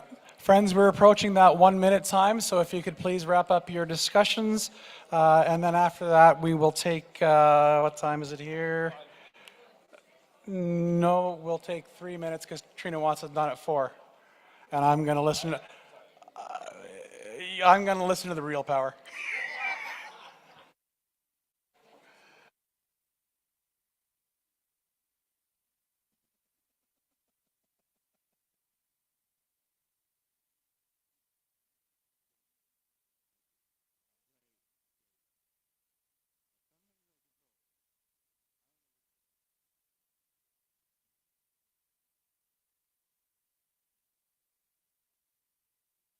Interest of time, if you are planning to speak to the mic, if you could in the last 10 seconds here, make your way to a microphone if there's anything you want to share with the court about your table group discussions or anything you want to feed into the discussion. This is the time to do that. So please proceed to a microphone and we'll take 3 minutes, well, just a little under 3. Yeah, see how many people line up. Anybody want to talk to this, feed some wisdom into the court? If not, we might even pick up a minute. I'll recognize the south microphone. My name is Lexi Wright. I'm a member of Youth Council and here from Airdrie United. Us as a Youth Council, we as a Youth Council and me personally, we, as much as we acknowledge our global partners and enjoy like our service outside of Canada, we were just wondering where the 30 minutes would fit within our meeting space, as we already do have a really packed schedule when it comes to meetings like this. So we were just wondering, like, where would the time go into exactly? Yeah, that's a good question. The business committee will take it under advisement because I've already got the executive minister staring daggers at me because she's the one who builds our agenda, and if you vote to allot 30 minutes, it makes her job harder and she'll hate me. I'll recognize the north microphone. Matthew Heesing, St. Andrew's United Church in Cochrane. I just wanted to share, when I was 19 years old, I served as an overseas personnel working with global partners in Colombia. So I can attest firsthand to how valuable the United Church is to our global partners. But if you haven't had the privilege of serving or experiencing that relationship firsthand, or if you don't pay attention to General Counsel executive reports, you probably wouldn't know that. What I also want to highlight, though, just based on academic work I've done, for decades, our global partners have lamented in General Counsel reports how unidirectional our relationship is with our global partners, that it's not quite living up to what we profess to be a mutuality of mission. That has been noted since the mid-1980s, at least, in reports. So I wanted to share that with the court if you're not aware of what our partners have said for a long time. Thanks. Thank you for that. Further comments to share with the whole court on Proposal 2. We have one from the online group. Can we get the audio and visual for online? I see that they're working on it.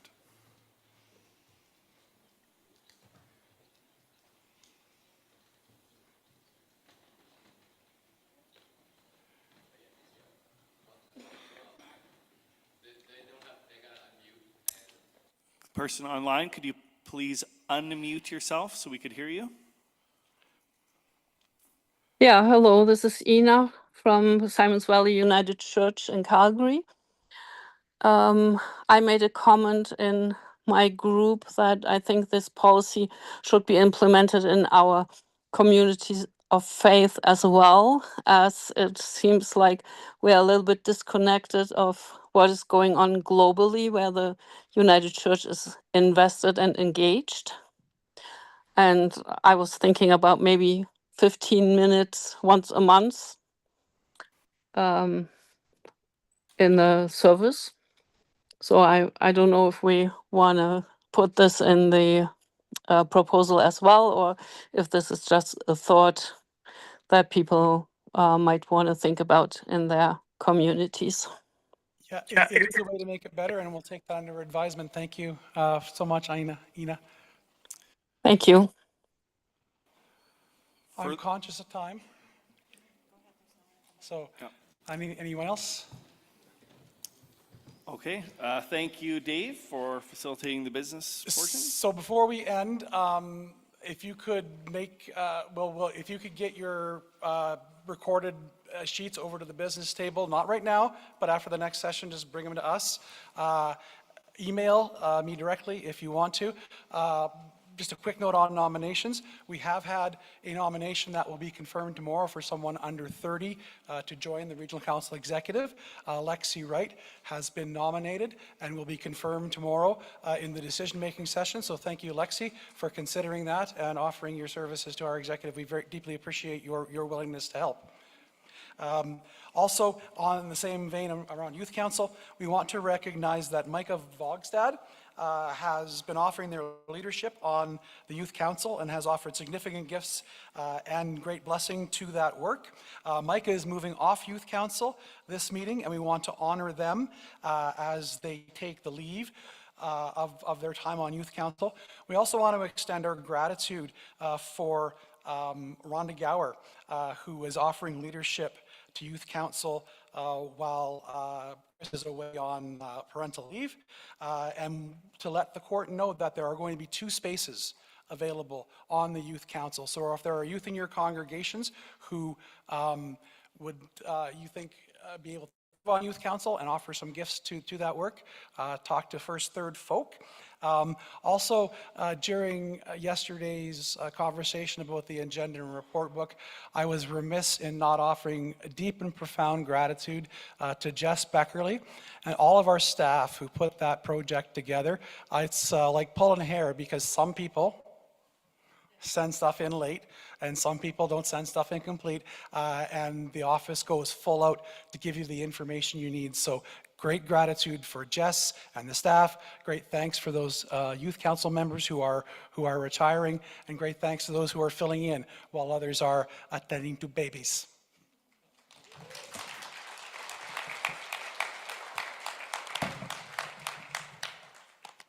We are going to take a 2-minute and 12-second stretch break, and Gabe is going to lead us. We're going to stand.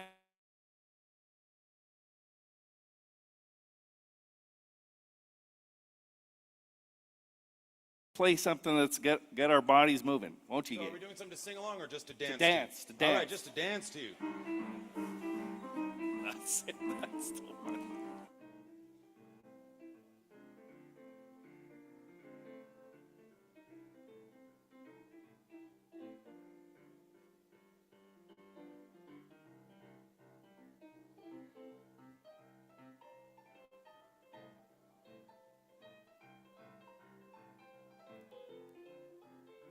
Yeah, let's see you get moving in. A little bit moving. Oh, it's good for you. I will give permission to the people who are on the leadership panel to dance their way up to the front of the stage.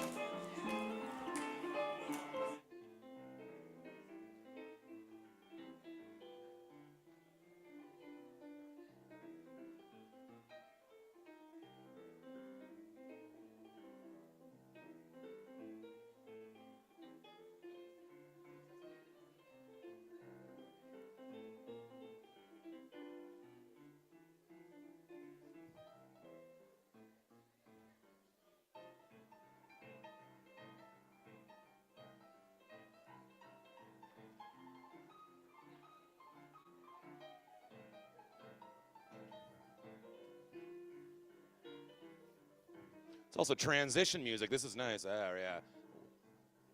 All right, get those bodies moving.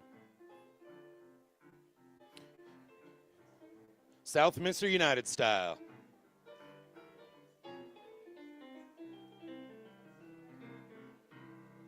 All right.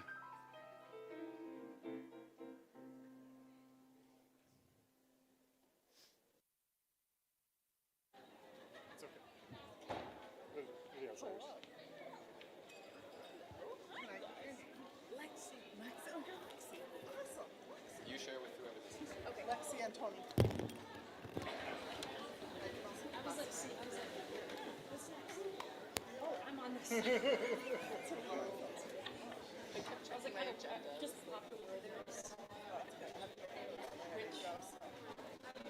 can't start until you're here. I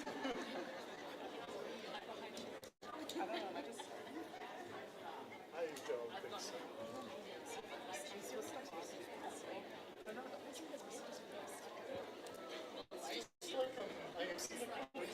I have an idea. I have an idea.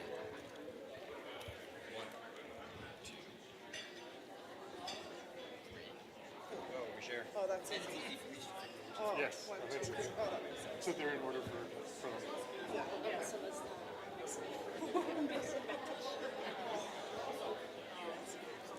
well, but it's just like I stand and smile on stage all the time. Yeah. So fun. Hey, let's have a good time.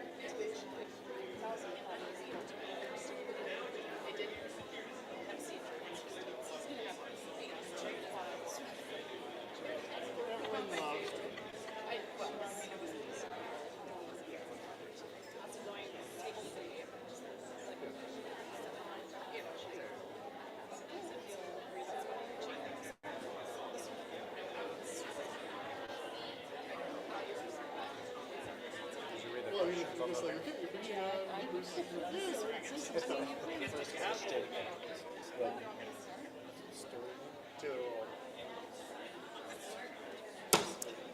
Can I call you to order? We're just going to have the leadership panel, so can you just, if you are standing, find your way to a seat. Thank you.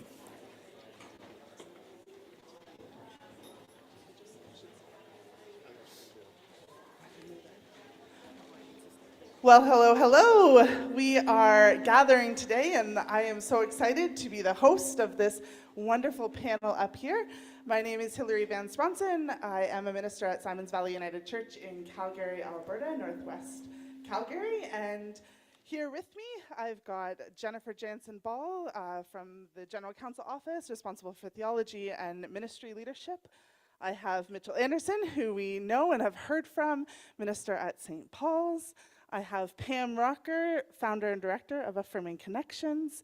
I have Lexi, one of our youth and First Third representatives of the community of Chinook Winds. And I have Tony Snow, Indigenous Minister for Chinook Winds. And so we are going to take the next 50 minutes to ask these five individuals some questions around provocative leadership. And so we're just going to start with the first question of when you hear the phrase provoking leadership, what does that stir within you right now? And Tony, I'm going to go to your end and we'll work our way through. Start with me. I think in terms of provoking leadership, I think it's the notion is that we're working in a particular direction. I think there's a lot of resistance toward what leadership looks like in our various communities and how we work together, which is a lot of the issue, especially around some of our social justice issues or social justice focus. So when I hear that term, provoking leadership, it's calling us to be something, I think, different and better than what we've been doing. And that's difficult to say because we are often at the forefront of what we are doing.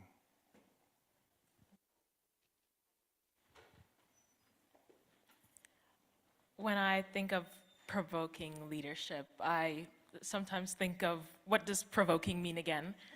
But then to just provoke means, to me, to want to engage, to see like who wants to be in a position, who wants to do the things that need to be done.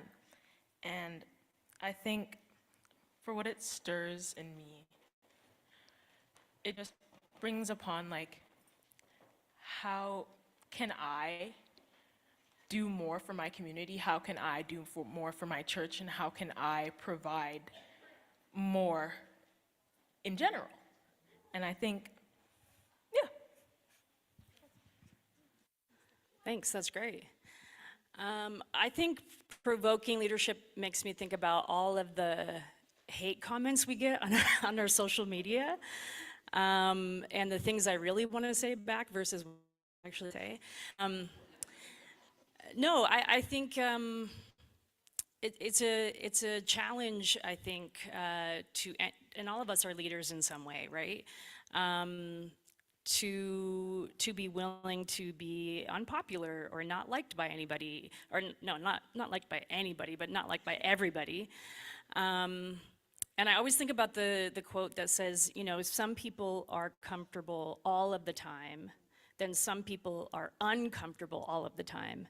And I think leaders are the folks who we look at to remind us, okay, if we're feeling comfortable most of the time, it means other people aren't experiencing comfort. And so is there something that we can take on an amount of discomfort as a spiritual practice, knowing that that leaves room for other people to have a different experience that may not mean as much to us, but it speaks more about who they are.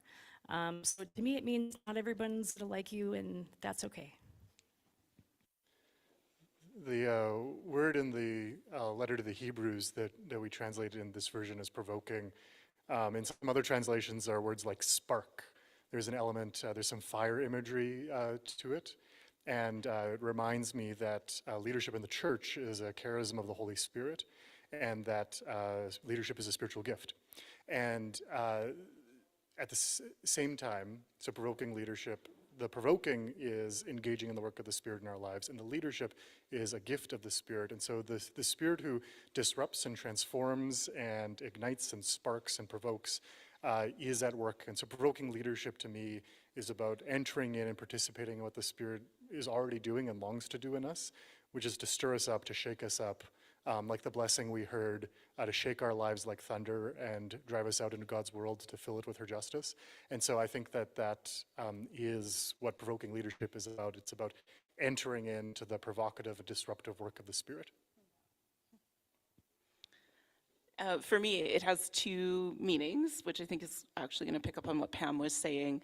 One is being the one who pushes, sometimes pushes buttons, but you're also sometimes the one whose buttons gets pushed as a leader, because I think we need to also not settle into our own comfort, as Pam was saying, and that part of the role of leadership is also to help walk with folks into those uncomfortable spaces, or, you know, as has been said before, the role is to both afflict the comfortable and comfort the afflicted, and that it carries both those senses for me. Thank you. Well, and to go off that, I'm curious, what might it look like to provoke leadership in a way that leads to change, not just conversation? So how do we provoke in a way that invites transformation rather than shuts people down? I mean, I think there's multiple ways, but you can't provoke too far ahead of where people are. And so I think, and also for us not to just sit in conversation, which I think often we're good at in the United Church. How many more meetings might we have? But it's also showing what are some of the small concrete steps that we can take, and then taking them, and then take another step. Sometimes the challenge with that is we get caught in looking at what's the next step right in front of us, and we lose sight of the vision. So. No, thank you. I think that sometimes we get stuck in debating the how, the methods, and I think, you know, if the question is how do we lead for change, we need to focus more on the outcomes that we're aiming for, that vision that you referenced, Jennifer, and recognize that there might be multiple paths that get us there, and that, you know, if we're all looking towards helping people live lives of love and justice in the world, you know, that there might be more than one way to do that. And so I think we need to know what our outcome is and sort of keep track on, are we getting closer or further? And sometimes if we're wandering the wrong way, the best thing we can do is to turn around and start heading a different way. And so I think we need to know where we are and where we're going, and to be accountable to ourselves about, are we actually making progress, or are we just spinning our tires in meeting after consultation, after discussion paper, after all kinds of things we're good at. I think about a little acronym called PIE. You might have heard of it. But I do. I think public, intentional, and explicit, and I think that's one of the reasons why we've been using this acronym for so long. Because you can say, okay, affirming, okay, what does that mean, right? People have all different interpretations of what that means and experience levels and all of those things. But if you say, okay, we want to create change and we're going to do something that's public, something that's intentional, and something that's explicit, it kind of breaks it down and empowers folks. Like, I can do one thing in this category, you know, to give folks tools. And I've found more and more that just asking, like not assuming that a certain age group or a certain demographic doesn't want to act, like really expecting the best from folks and trying to create tools that meet them where they're at. And often that's what they needed, is that little spark, a little connection into the next thing, to make that change in their own community. So I just, to ask and then to, you know, provide some tools that make some of those connection points easier for folks, because that's what I appreciate. For a way that leads to change, to provoke in a way that leads to change, I believe it's just to push. Instead of trying to keep the conversation running, push for what you want to happen. And I know a lot of young people in my community that do this. I myself do this. The youth council is doing it here by being here and being present, just to essentially push. And by doing that, we can like create the change in the community, not only through conversation, but through action. And with that, it does like show other people that it is possible, that we don't have to just keep talking about it, not that the talking is bad. It's that the talking gets you nowhere. What you need to get somewhere is to have that initial action, to have that push. When I think about this in terms of Indigenous governance and how we go about consensus building and why we go about doing that. And part of this is the work of lifting up the voices of those who have not been heard or who have been disempowered from the system. And so in reminding ourselves that those voices are important and matter into the work that we do, it is a commitment to not only hear, but to then start to work toward solutions, then start to work toward inclusion, then start to work toward change. And so for Indigenous people, when we have matriarchal lineages, when we have women's voices that are giving governance and deposing chiefs, deposing leaders, and giving admonition to the community, it is important that they are properly respected in those rights that they have culturally. Now, to take this into the United Church context, how do we think about ourselves culturally? What is the norm? What is the way in which we will face adaptation and change within our processes? Because it's been different and it's been changing all along. We have had several remits and several ways that the church has changed even in the last decade. So as we think about that, we look,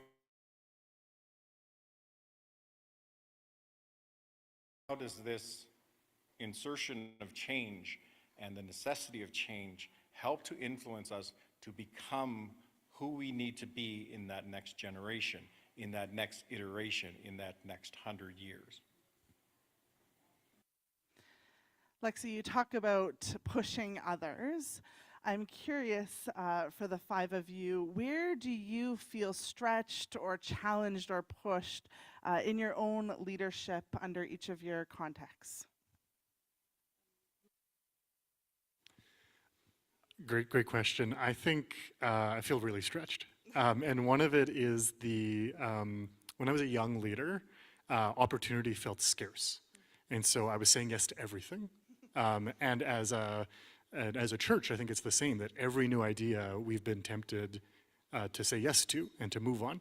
And now we've accumulated a bunch of things And there's still new ideas coming. And so, for me as a leader and for my church, I think this is true for both of us, we need to figure out what to let go of and what to say no to. And that's really hard discernment. And it's a shift in my own personal stance and our collective stance as a church to be more faithful, more discerning, more focused. And saying no is really hard. And I got to where I am by saying yes a lot. But I can't get any further by just saying yes. And so learning to say no is where I feel stretched, both in myself and for the church.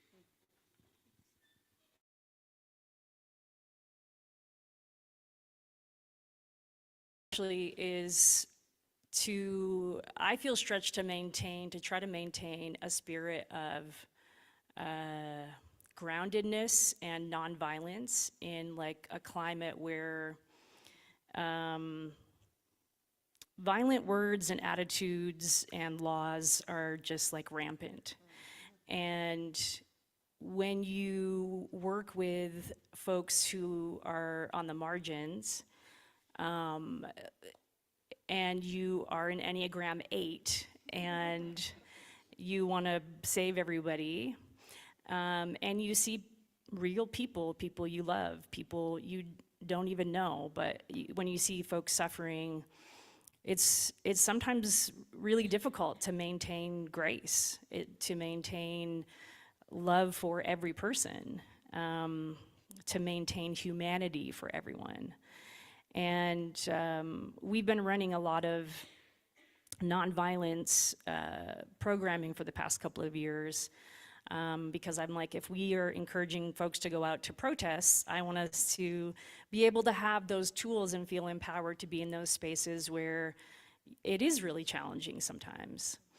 And, nonviolence isn't just about not, punching somebody out, but also our approach, right? And so part of the reason that I program these things is because I need it.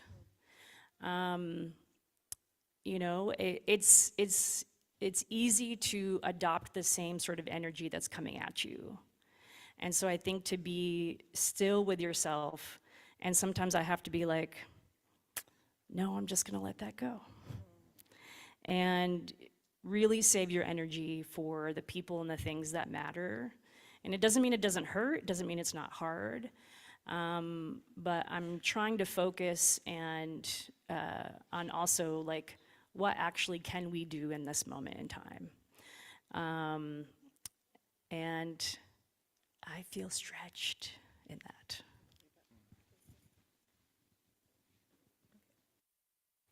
With feeling stretched, I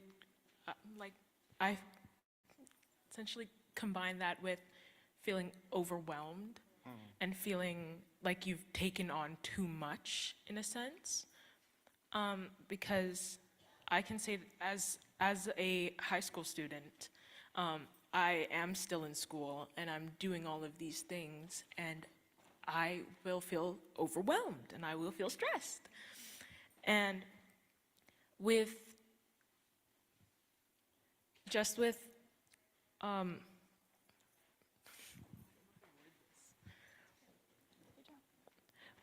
taking on a lot of like responsibilities while you're doing this and doing that, and but can this be done or can that be done? I think just taking a break. You just need that break and to have that like time for yourself, so you don't get overstretched and feel like a loose elastic band. But to balance all of the responsibilities that you put on your own shoulders or that people will entrust you with, I do believe that one just needs to take the time to just see other things and to not feel rushed in everything happening around them. And I think that does relate to me personally, because I do have a habit of just stopping and just going, I need a break and I need a rest. But I do understand that with everything going, and you just kind of can't sometimes. And it does feel like, ooh, it feels like, maybe I need to do this and I can do this later. And I do relate to that, and I hope some of you do relate to that occasionally. But yeah.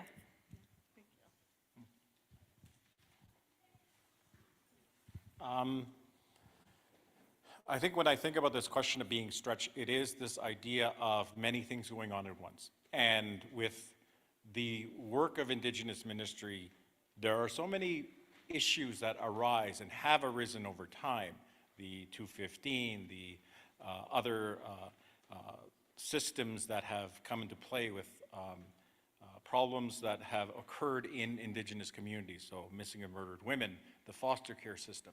All of these things are continually being amplified and being examined as we try to determine sort of the scope of how we work and what is the priority within that. And I think that in order to live in that space, we have to have a discernment around there. And a lot of times when we turn to things like ceremony, when we turn to things like community involvement, it is picking out the helpers, picking out those that are ready to take on a task.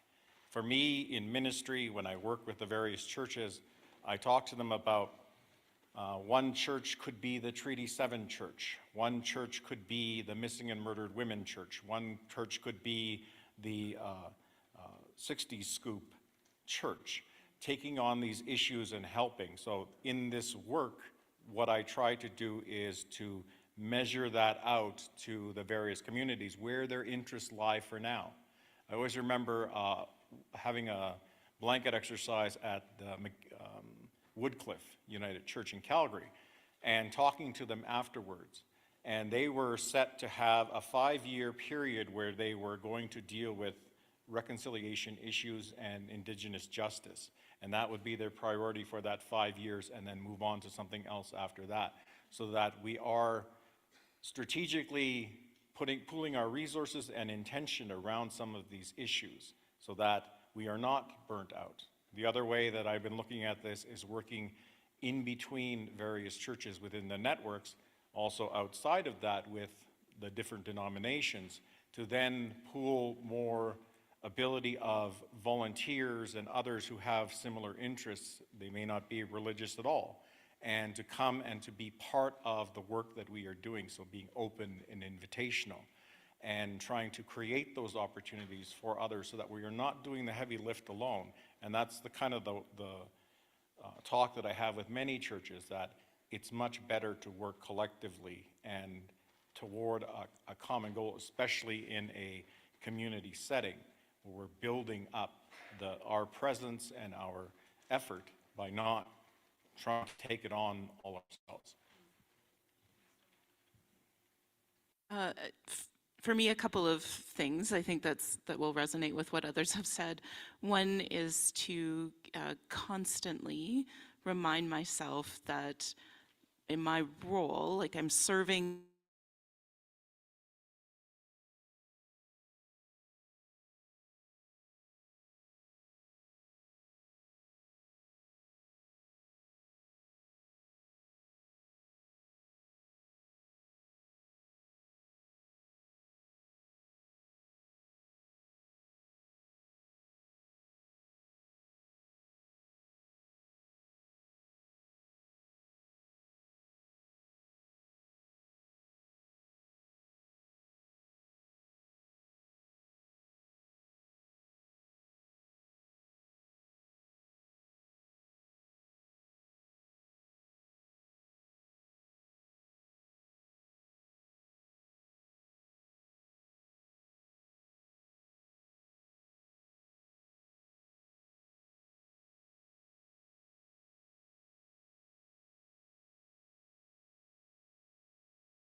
And I think knowing that he's there, knowing that he's everywhere with me, it provides like a little lean, like a little shoulder to lean on. It provides like the comfort that I know that with whatever I do, God is with me. And whatever I say, God hears me, God will. Essentially,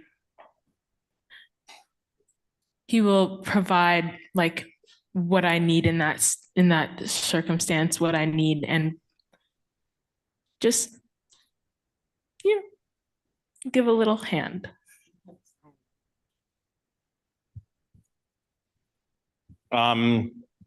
In our tradition for the Stoney Nakoda people, we have a term, Waka Chihingchu. That means son of God. That existed before the missionaries came and before we heard of Christianity.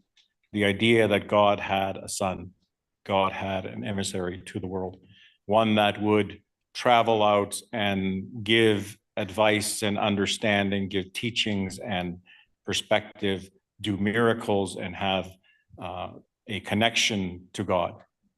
Teach us in a way how to build our connection to God. That to me is what the precursor of my religious faith is about. In the 1970s, we had a ecumenical conference in Morley. We had many theologians, native theologians from across North America come and from other places. And they talked about how we never ate the apple. We were never disobedient to God. We always had our ceremony and our observances. We always lived in that sense of God was the origin of our understanding, and we paid homage and respect to that. So as the missionaries came and as the others came and informed their perspective on it, that added to our understanding.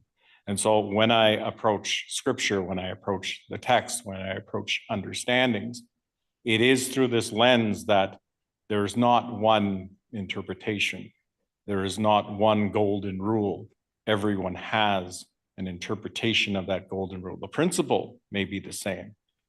The way it is reiterated to people over generations may change.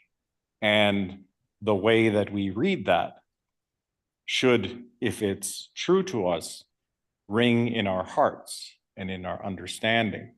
So that is the nature of faith to these issues and understandings, just as we hear that it is this binding to a faith and understanding, a God that cares for us, a God that looks after us, a God that will prevail even in our darkest moments, that we have that faith. That is the nature of an indigenous bound religious identity. Thanks.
A comfort and an encouragement and a provocation as well.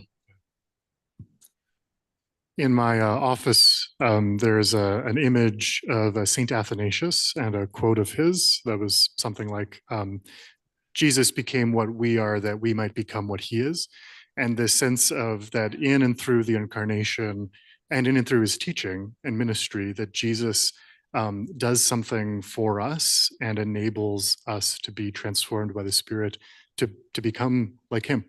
And we don't happen overnight. And certainly there's lots of days where I'm not very Jesus-like, but that ultimately receiving that gift of what Jesus has done for me in being born a human being, in living and teaching a way of love and justice, and dying for us on the cross, and then rising to new life, and ascending and sending his Spirit, that in this story, Jesus is doing something for me to enable me over time to become more like him. And then, you know, I often come to the fruit of the Spirit in Galatians 5 in asking, am I being more loving and peaceful and joyful, more patient, kind and good, more faithful, more gentle, and more free?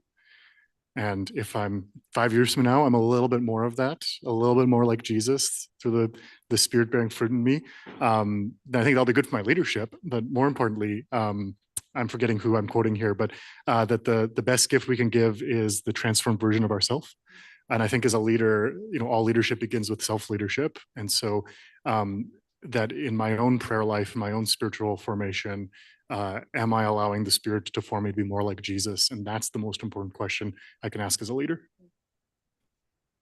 Thank you for your insight and for sharing a little bit about your faith in the moments of being a leader in this sometimes very challenging time.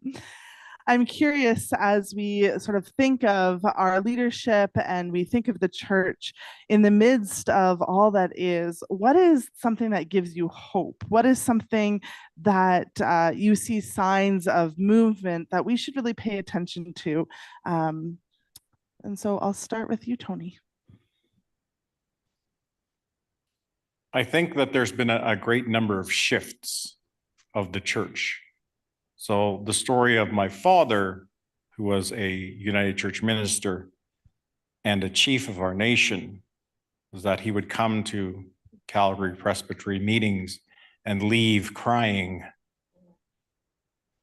So in the ways that we have learned to adapt, to change, to become much more open and pliable to our teachings, to live out those teachings of Christ here in this space, the holy manners, the ways that we try to live into our faith as a promise to one another.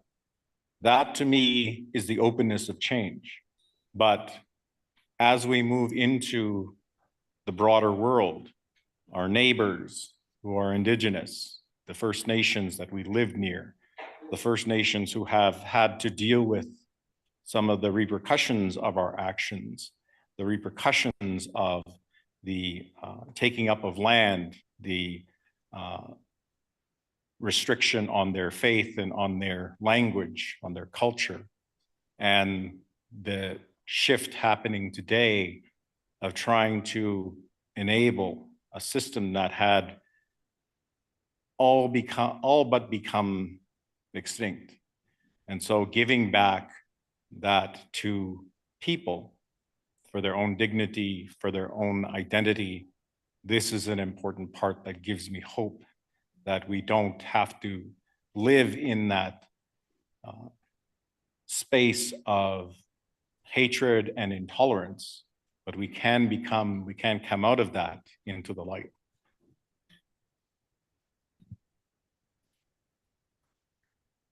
Something that gives me hope is being present in the room.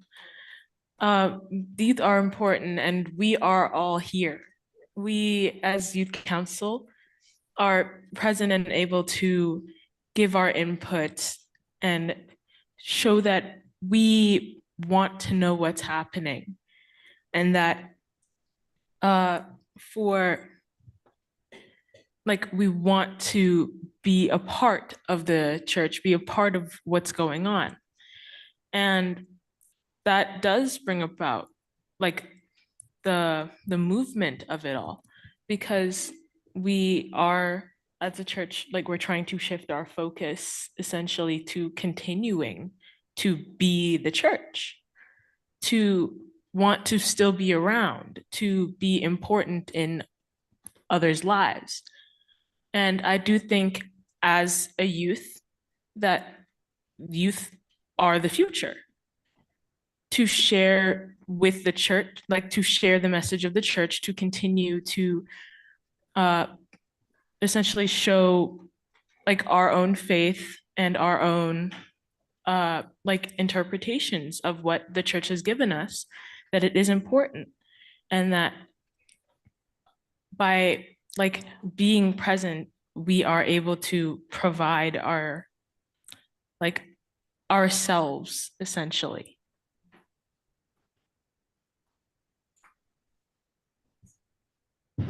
What gives me hope is when I see people of faith at the front of protests. And when I see people of faith terrorize the idea that religion is discriminatory and break that bubble.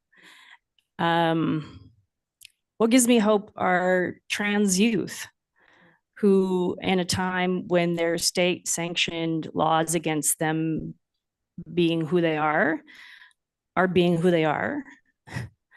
And being an example for all of us of having integrity and courage and knowing how important it is to express who you really are and be honest with the world.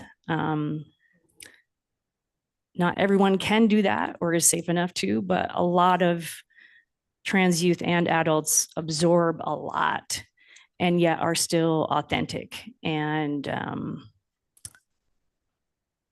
still have a lot of hope. I think last but not least, like the people who, like I would say, like not my biological ancestors, but my queer ancestors, who many of whom were part of nonviolent movements. Think of Bayard Rustin, and he was part of teaching Martin Luther King Jr. nonviolent movement, and he was part of the gay community.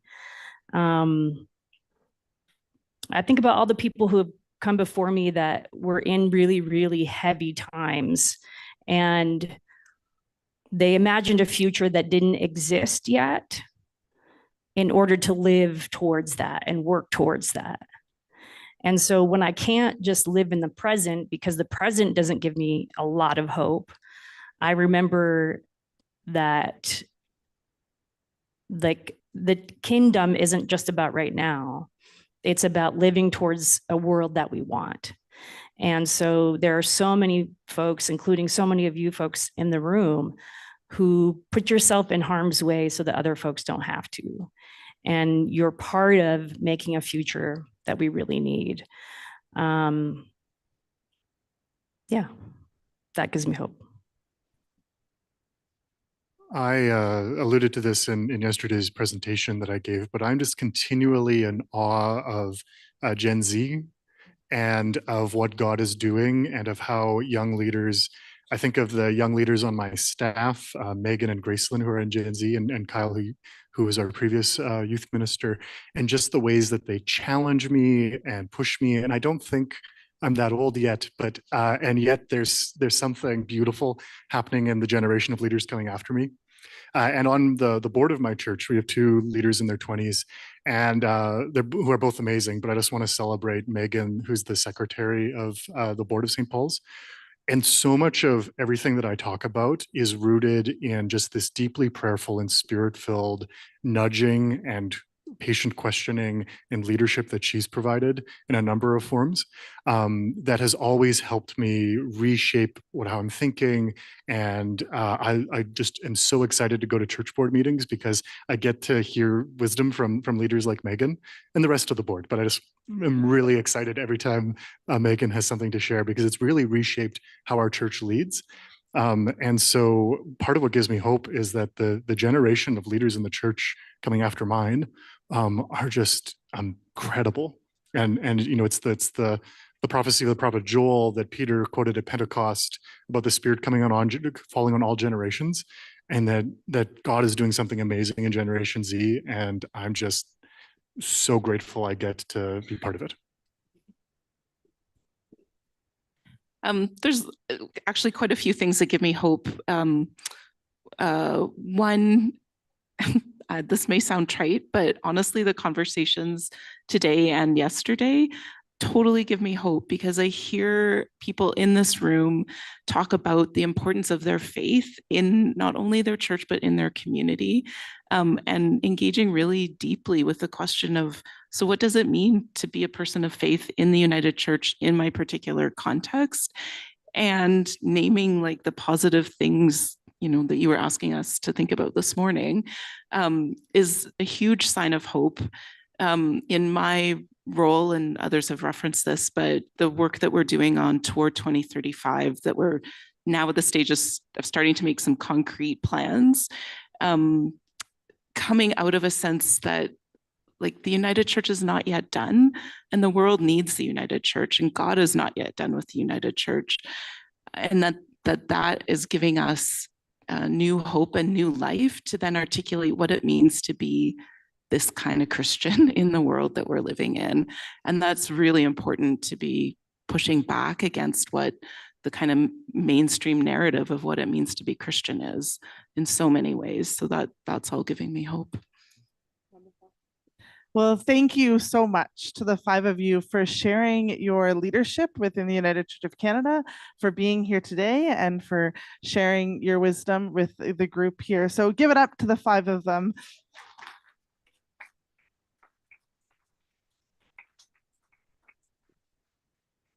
And now I believe I'm going to turn it over to Taylor. He knows what's going on.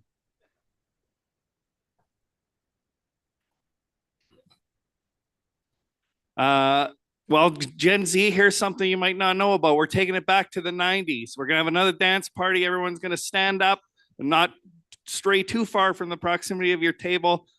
But Alan's going to take us back to a wonderful decade, the 1990s. In 1 minute, he's going to take us.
historically, one at Morley and one at Musquecheese.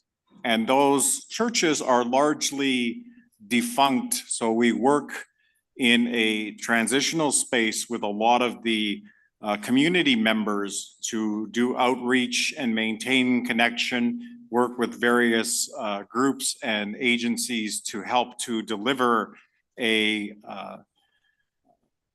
outreach, especially to the elderly population and those that are dealing with many issues, especially around funeral services and community involvement. So for the past 4 years, we have been doing outreach in the form of a feast that would happen at Christmas time.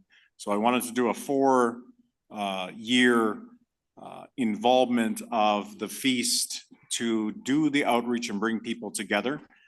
We concluded that last year in 2024, so that to me is last year.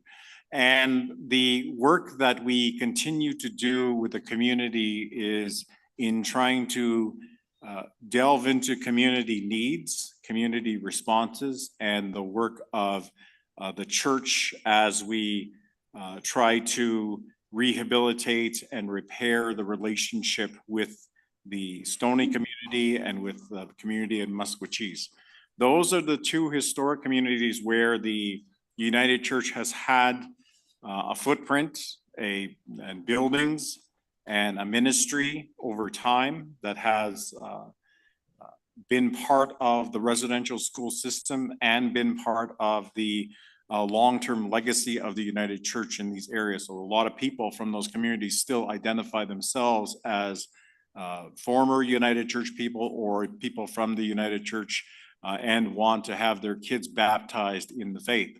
So there's ongoing connection people feel to the United Church. The church itself, because of the way that funding and other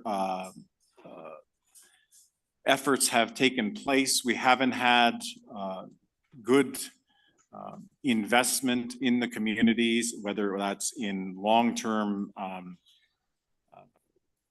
ministry and recruitment and other ways.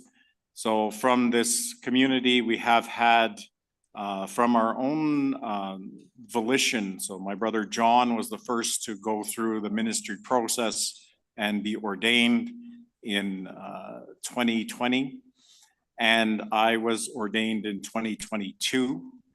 My sister Gloria was one who was also looking toward the candidacy path and did a lot of training within the United Church and has helped out on a number of issues that we've been dealing with, especially around missing and murdered women and the initial forays into the Kamloops 215 in the response to the residential school and the residential school children. So these were important parts of what the ministry began to look like over time. And the long-term outlook for that is to continue and maintain relationship and understanding that the United Church commitment is identified through the Indian Residential School Settlement Agreement that the United Church is a signatory to. So the calls to action become the work plan of the United Church and others. And in the work that I do, it's trying to bridge that not just to United Church bodies, especially United Church community people, but to beyond that, to our interdenominational, ecumenical, and interfaith partners that work with us in a way that helps to foster a better response, whole of community response that will develop a agenda for us. I'm going to go to the next screen here. So Indigenous ministry is an evolving look at the resurgence of communities of faith in the work of reconciliation and wholeness, repair and self-improvement. So as we work through the issues of the church through social justice programs of intercultural and affirming faith precepts, that we start to look within that of what reconciliation looks like as a whole of body repair to the church. Indigenous Ministries continues to take a whole of community approach by moving beyond the educational intelligence practices into real world reconciliation. And I just been given the cue to kind of move this forward myself, which I forgot to pick up. So the work that we do often takes community members and helps to foster dialogue and information, especially around contemporary issues that are affecting the church and affecting the church body in different ways. So at the community monthly right relations circles, we do outreach and we talk about some of the more pressing issues, like the issues that come up from various parts of our history. So we start to see issues around the Alberta separatist dialogue or rhetoric that's happening. We start to look at the issues that occur from intolerance in our communities, the treatment of the women who were told that that the communities were told were buried in the dump or the place at the Winnipeg. So those type of things we have to talk about. Those type of things we have to bring information and understanding so that people have a better perspective of what they are hearing and some of the counter arguments that we present. So that's been an ongoing work that we do. We have the Urban Indigenous Circle that does outreach to various communities. This past year, we were planning on a two-spirit powwow for the reconciliation work and receive funding for that. So that is still being planned out. The reconciliation circles and workshops that we do with various community members to highlight some of the issues that we see are tied heavily into some of the significant days that happen throughout the year. So we encourage communities of faith to respond to various opportunities, whether it's Red Dress Day, which comes up on May 5th, or it's the Indigenous Day of Prayer, often called Indigenous Day on June 21st. We have a August 9th World Indigenous Day, and the Treaty Day that happens in our area for Treaty number 7 that happens on September 22nd, and then September 30th with the Truth and Reconciliation Day. So those observances become a way to enable a dialogue and understanding, and also to build in some opportunities for engagement. So we've done that through various networks and clusters to bring that, highlight that to the community members, and also invite Indigenous people in. Those we still need to work on, but we are very proud of the work that the communities have been able to do. So observances on Pink Shirt Day, Indigenous Lenten series that we did this past year. We have done one every year for the past 4 years. And so an opportunity for people to come and learn. Taking some opportunity to especially interview our elders, many of whom have now passed on. So being able to offer a venue to describe and to give voice to some of the issues that were arising. As I said, Red Dress Day, we also have events that happen on Earth Day and in coordination with For the Love of Creation and other, like Calgary Climate Hub and other organizations, to try to build out a way that we are our messages are getting integrated into the community. So we have Indigenous Month and Indigenous Day. Often we are working on those Sundays to try to present information to people, give them some more perspective for the ways that they can engage on those days. This past year we had a work with the United Nations and other groups that were coming together for the G7, and we had groups that were very interested in some of the work that we were doing for the community. So Treaty Day that happens, as I said, Truth and Reconciliation Day. We have Sisters in Spirit Day in Alberta, which is October 4th, Indigenous Veterans Day on November 8th, and Indigenous Advent that we try to relate for people each year. We'll go to the next screen. There we go. So in this work for the month of February, we had engagement with the UN Interfaith Harmony Week and the work of the organization to help build out better presence for Indigenous people, especially amongst our interfaith neighbors, those that come from other places. We had an interfaith engagement on reconciliation and the ability to connect, especially those that are interested in the work of reconciliation. From some of the documentation that has been happening over the past couple of years, there was a document that came out from the Vancouver School of Theology and other groups that had been doing work on reconciliation in an interfaith capacity. So they had information that I hadn't heard of, which is people like the Sikh community having a heavy presence in BC and Vancouver during the past couple of years to work in back. Okay, that's right. I pushed the button and I didn't mean to. So opportunities to engage on those levels. The next one, I don't know where we're at. Oh, it is right.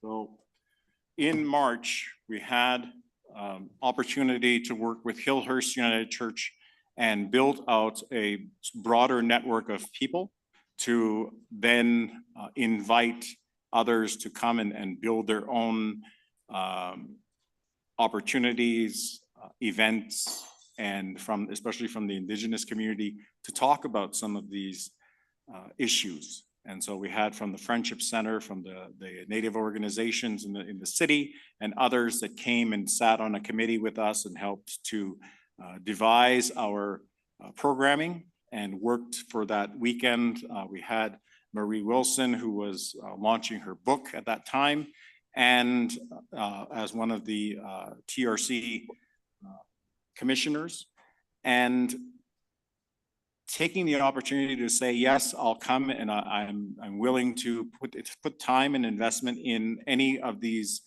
groups that want to speak, that want her to speak. So we had a number of different venues at the University of Calgary and Mount Royal University. I think at the Mount Royal event, we had probably 400 to 500 people show up and take part in an oath taking that's listed in her book, North of Nowhere. And an opportunity there to start to build, as you see this little logo at the corner, that is a grassroots movement called Witnesses to Reconciliation. So a Facebook group was formed, the work with the interfaith community, the Unitarians, the Anglican, the Lutheran, and other groups that came together on this committee to work together in a productive and collaborative way to help to foster some of these opportunities, and speaking to the university, speaking to the universities, and then others that were speaking to parts of the Tsuut'ina Nation and reaching out to them in ways that had not been done before. And so we've been working a lot in Indigenous reconciliation and outreach, but these works with the organizations built a stronger link and connection to the various communities under this opportunity. So it's taking the time to think about where Indigenous ministry can go, and then start to develop the relationships and the opportunities to make that a reality. And so that became a very important flashpoint for us. It helped in the next phase to work with the communities on the effort by Kairos on Jubilee 2025.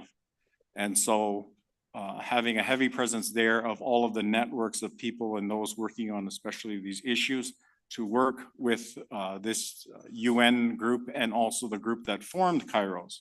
So the origins back in the early 2000s that helped to form the Kairos body itself, and helping to encourage that through this work of the ministry. what we see in this far picture is that there was a Sikh dinner that was held, a ceremonial dinner that they did. One of the other of this, Where is she? I think it was 2002 that they did it. So they had this interfaith component, and it's a blessing to the community. We also had opportunities for marches and for involvement in that with the various groups that were working toward peaceful protests. And then the picture on the bottom right is from the Stony Nakoda Stony Park, where we had a event around the medicine wheel, which is the rock that's sitting there as part of the medicine wheel, and then the mountain, the sacred mountain in Morley, the Yamnuska, people call Yamnuska. And I often tell people that the term Yamnuska doesn't mean the same thing that it does in our language as it does in English. So yeah, Yamnuska is Iya means mountain, and Nuska talks about snow-covered, sheer-faced mountain. And Yamnuska means messy hair. So there, that helped us to connect to some of the work that was being done through the church in GC 45, having some of our elders take part at the bottom there. That's the conclusion of the sacred fire that was lit on the Stony Reserve by the medicine wheel. And the Trina and others that were invited, the moderator invited to come and take part in those events and to share in that time. This bottom picture in the middle is of the Indigenous Council that met and offering leadership and support there to them. On the just to the left of that is the Anglican. They had their sacred circle come to Calgary.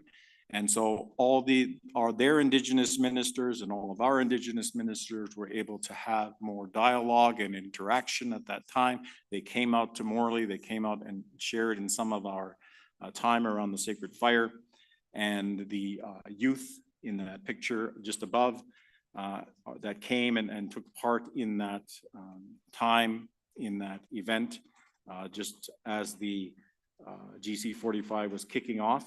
And then we have on the far left the individual youth members that spoke up during the event.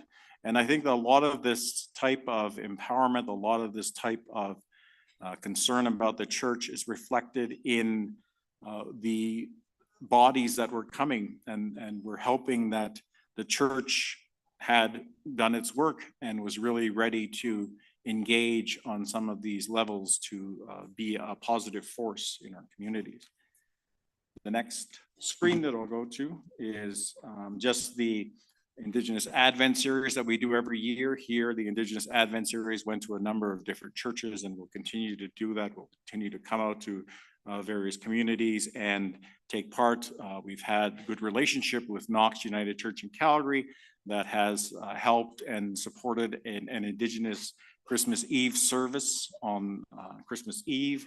And so an ability to share in that time together and share in the ways that we are observing and respecting one another into these spaces, and that they are different priorities that will help to bring the communities back together.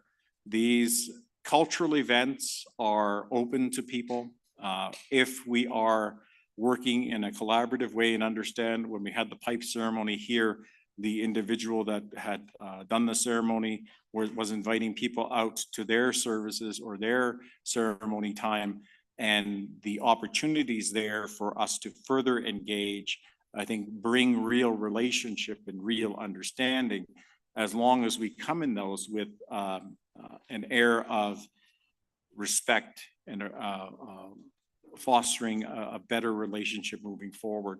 Because there have been many instances of sort of a lack of respect or a lack of understanding, or getting people who don't know what they're doing And so to think about that as we work together, I am continually as a resource trying to reach out to churches to work with them. As I said in the previous session, that a lot of the work has been to work with the various churches and to identify where their strengths are and where they can move forward on some of these issues. Not expecting them to do the work of everyone else, but to find ways, like here in Lethbridge with McKillop, who are working and with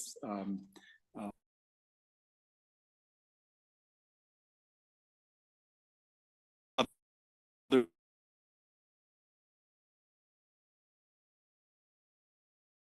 and other different organizations that will do outreach to the community with them and try to address issues collectively and helpful, and ways that are driven by or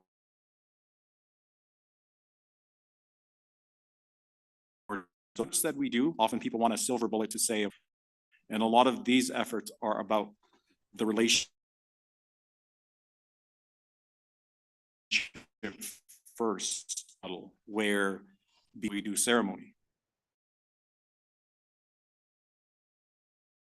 We find a way to work together, and if there are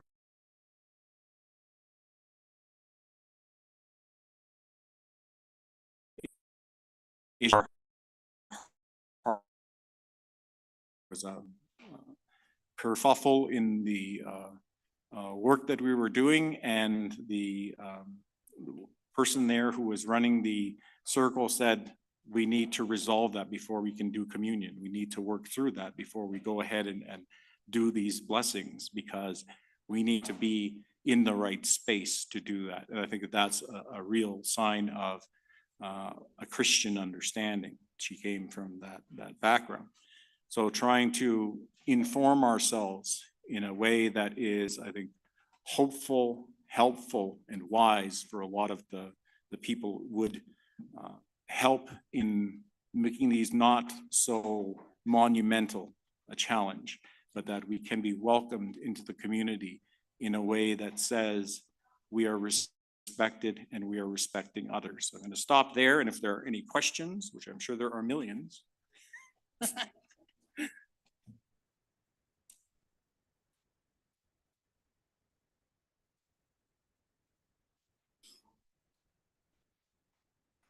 I only have 30 minutes, so I have 6 minutes left.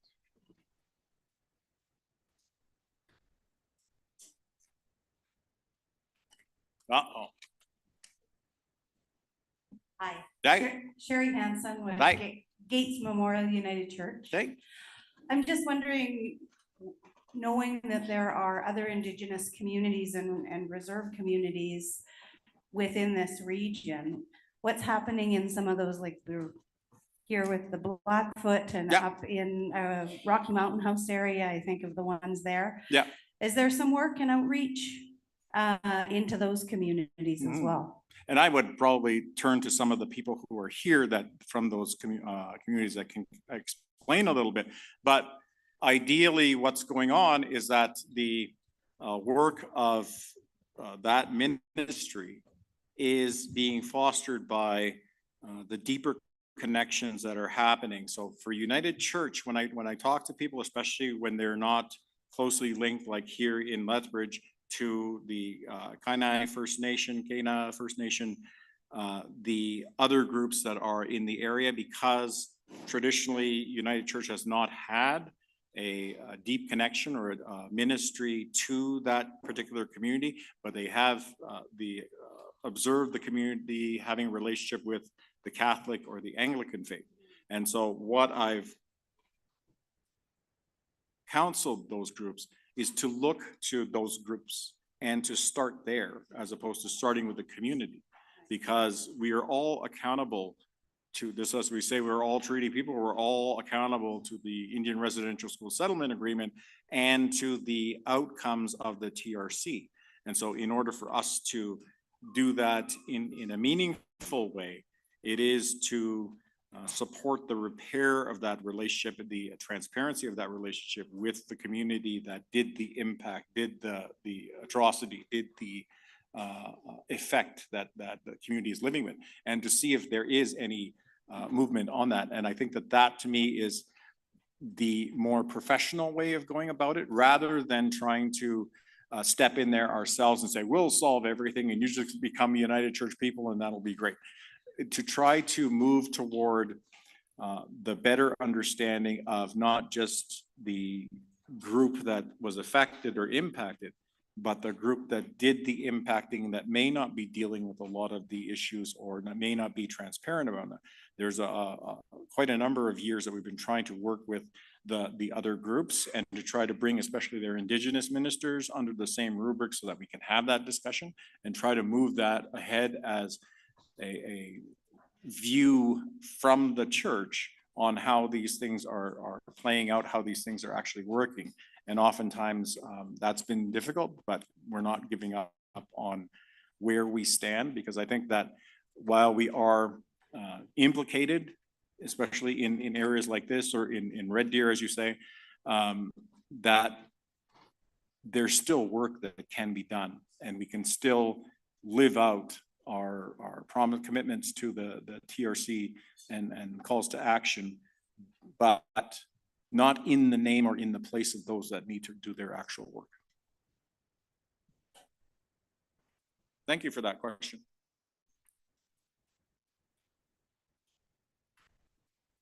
Anyone else before I pick one of you to give me a question?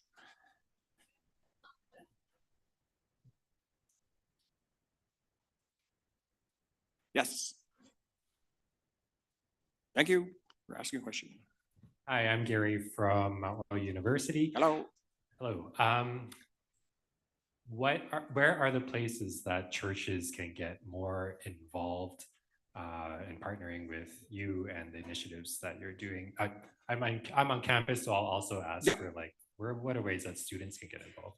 Yeah, and a lot of that is when we build in the opportunities, let's try to have dialogue. Let's try to build that out into community members and work with the regional staff, because part of that is advisory and part of that is working with various communities in where they're at and what they're willing to do, and try to give them some options around the things that have been done in that area and how to tap into some of those volunteer resources or other ways that people have said they want to be involved, and try to make that connection for the church that may not be there.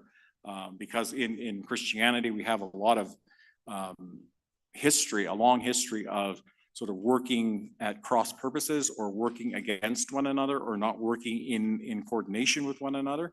And that's not just within our organization, but talking to someone from the Mennonite faith saying, well, they had something over here and there was something over here, and a Presbyterian group was having something, and they're all on the same day. Nobody could attend each other's events.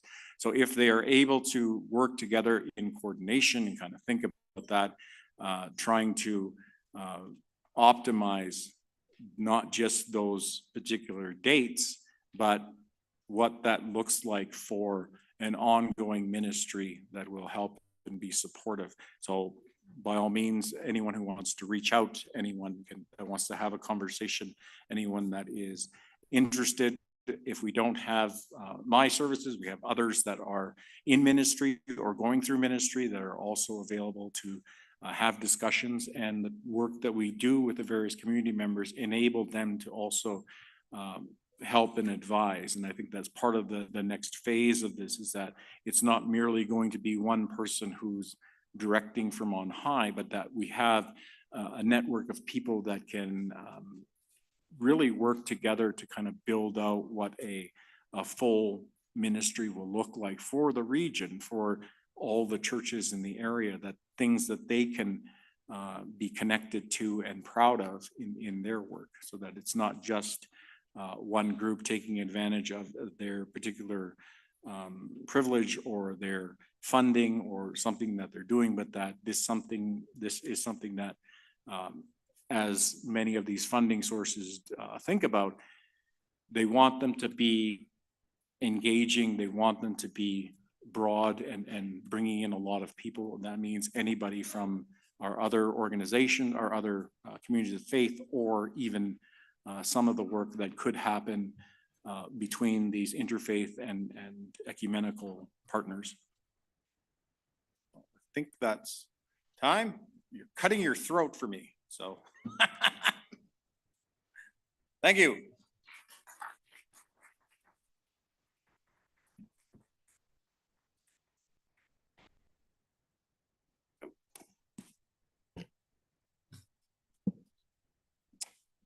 Thank you, Tony. We have a few announcements just before supper. I'm going to invite Pamela Evans to come up and share some of the first third ones. Hello, two announcements. One is don't forget to fill out your ballot. And if Nick, could you stand up, please? And please give these to Nick before tomorrow morning, before we start, because we'll do the draw. And the second announcement I have is that your packets are available on the back table. If you could just let us know that you've taken your community packet, that would be great. Who's your? You better clarify who yours is. Your packets for your community of faith. So if you are the representative or the ministry staff, if you could go see Lisa Penzo, who will be at the table to share those packets with you, please help us save postage. Thank you. Thank you. For our supper this evening, if you are a member of the Diaconal Order of Ministry, you are invited to have your meal here in this front table, just in front of the podium. All of the Duck Network are invited to share their supper together with one another. For the order of our meals, this is going to feel nepotistic. I promise it's not. The executive is going to have a very quick meeting. I want to assure you it's only because we're just changing the date of our next executive meeting. So I'm going to invite the members of the executive committee. Can you please stand up? And you may go and get your meal first and go to the boardroom. We will, but oh yeah, let's say grace and then I'll direct people to go. Do you want me to give instructions because all the food's also there now? Okay, in a minute, we'll do grace. Okay, that's thank you. We're going to do grace and then I'll direct you where you will go. So Gabe, can you lead us through our sung grace that we have been learning these next 2 days? Now, does everybody know the melody of this one too? Because I know we didn't necessarily have this one this is a newer one, right? This is from the newer one, but we don't. All right. So why don't we just go a really quick slow through it and then we'll do it quick and then we can all eat. Don't worry, we won't keep you too long. So it goes like this. There's enough for all if we learn to share it. There's enough for all. Oh, help us to believe there's enough for all. Let's bring our loaves and fishes and offer them to Jesus. There's more than enough for you and me. Here we go. 1, 2, 3. There's enough for all. If we learn to share it, there's enough for all. Oh, help us to believe there's enough for all. Let's bring our loaves and fishes, offer them to Jesus. There's more than enough for you and me. Amen. Okay, apparently we have some special directions regarding I'm going to ask, you can just sit on this side of me. I'll introduce you to Tina Arnell. Tina is the office and facility manager here at Southminster, and she's been serving as the chair of the local arrangements committee. So let's welcome Tina. So Tina will give us the directions on how we'll receive our meal. So as you know, we have a lot of people with special dietary needs. And with this caterer, we've been able to have everybody's meals on the same table, but we have 2 separate stations. So right about there where Christina stands, I believe. Yeah, please wave. So to the right of Christina, that is going to be all the people that that cannot eat meat or gluten or dairy. And it's all on that side. If you are not eating the meat meal, you can have, like there's a vegetable with your red sauce that is vegan and vegetarian. So on that side. And also if you have these special needs for dietary needs, We have a cart that will have your salad with your special, and Brooke right now is showing where that is, so it is. Okay. Yes, all right. So if you have special needs other than no gluten, no dairy, go to Brooke and he will have your things to start. So there's something for everybody on this table, but I would suggest that if you have strong dietary needs, talk to Brooke first. Okay, so I'm going to direct the order that we're going to go. So as I mentioned, the executive committee, our nepotism is working well. You may grab your meal first in the boardroom. So the executive will proceed down the hallway, up the stairs to the boardroom. Order, please. Order.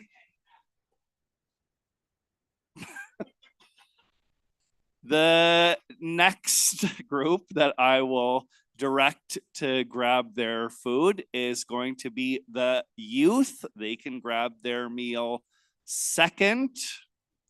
So you may stand up and you may get in the line, youth.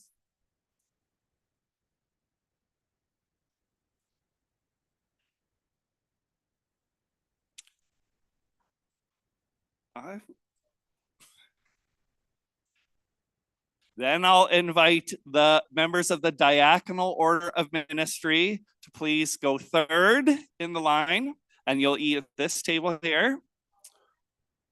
And then the order following that will be from the very east end of the room, proceeding down to the west end of the room. Okay, I hope all of us enjoy our meal and will be reconvened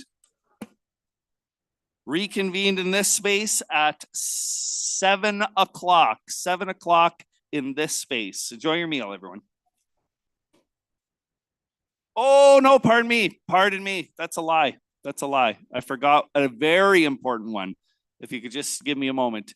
If you are interested in participating in the choir for the celebration of ministry on Sunday, we're going to have a big joint choir with all the local congregations, but if you're a delegate to this meeting and you want to be a part of that choir, there is going to be a rehearsal for that tonight at 6:15 in the sanctuary. So actually, sorry people on the east end of the room, I'm going to invite anyone who wants to be in that choir.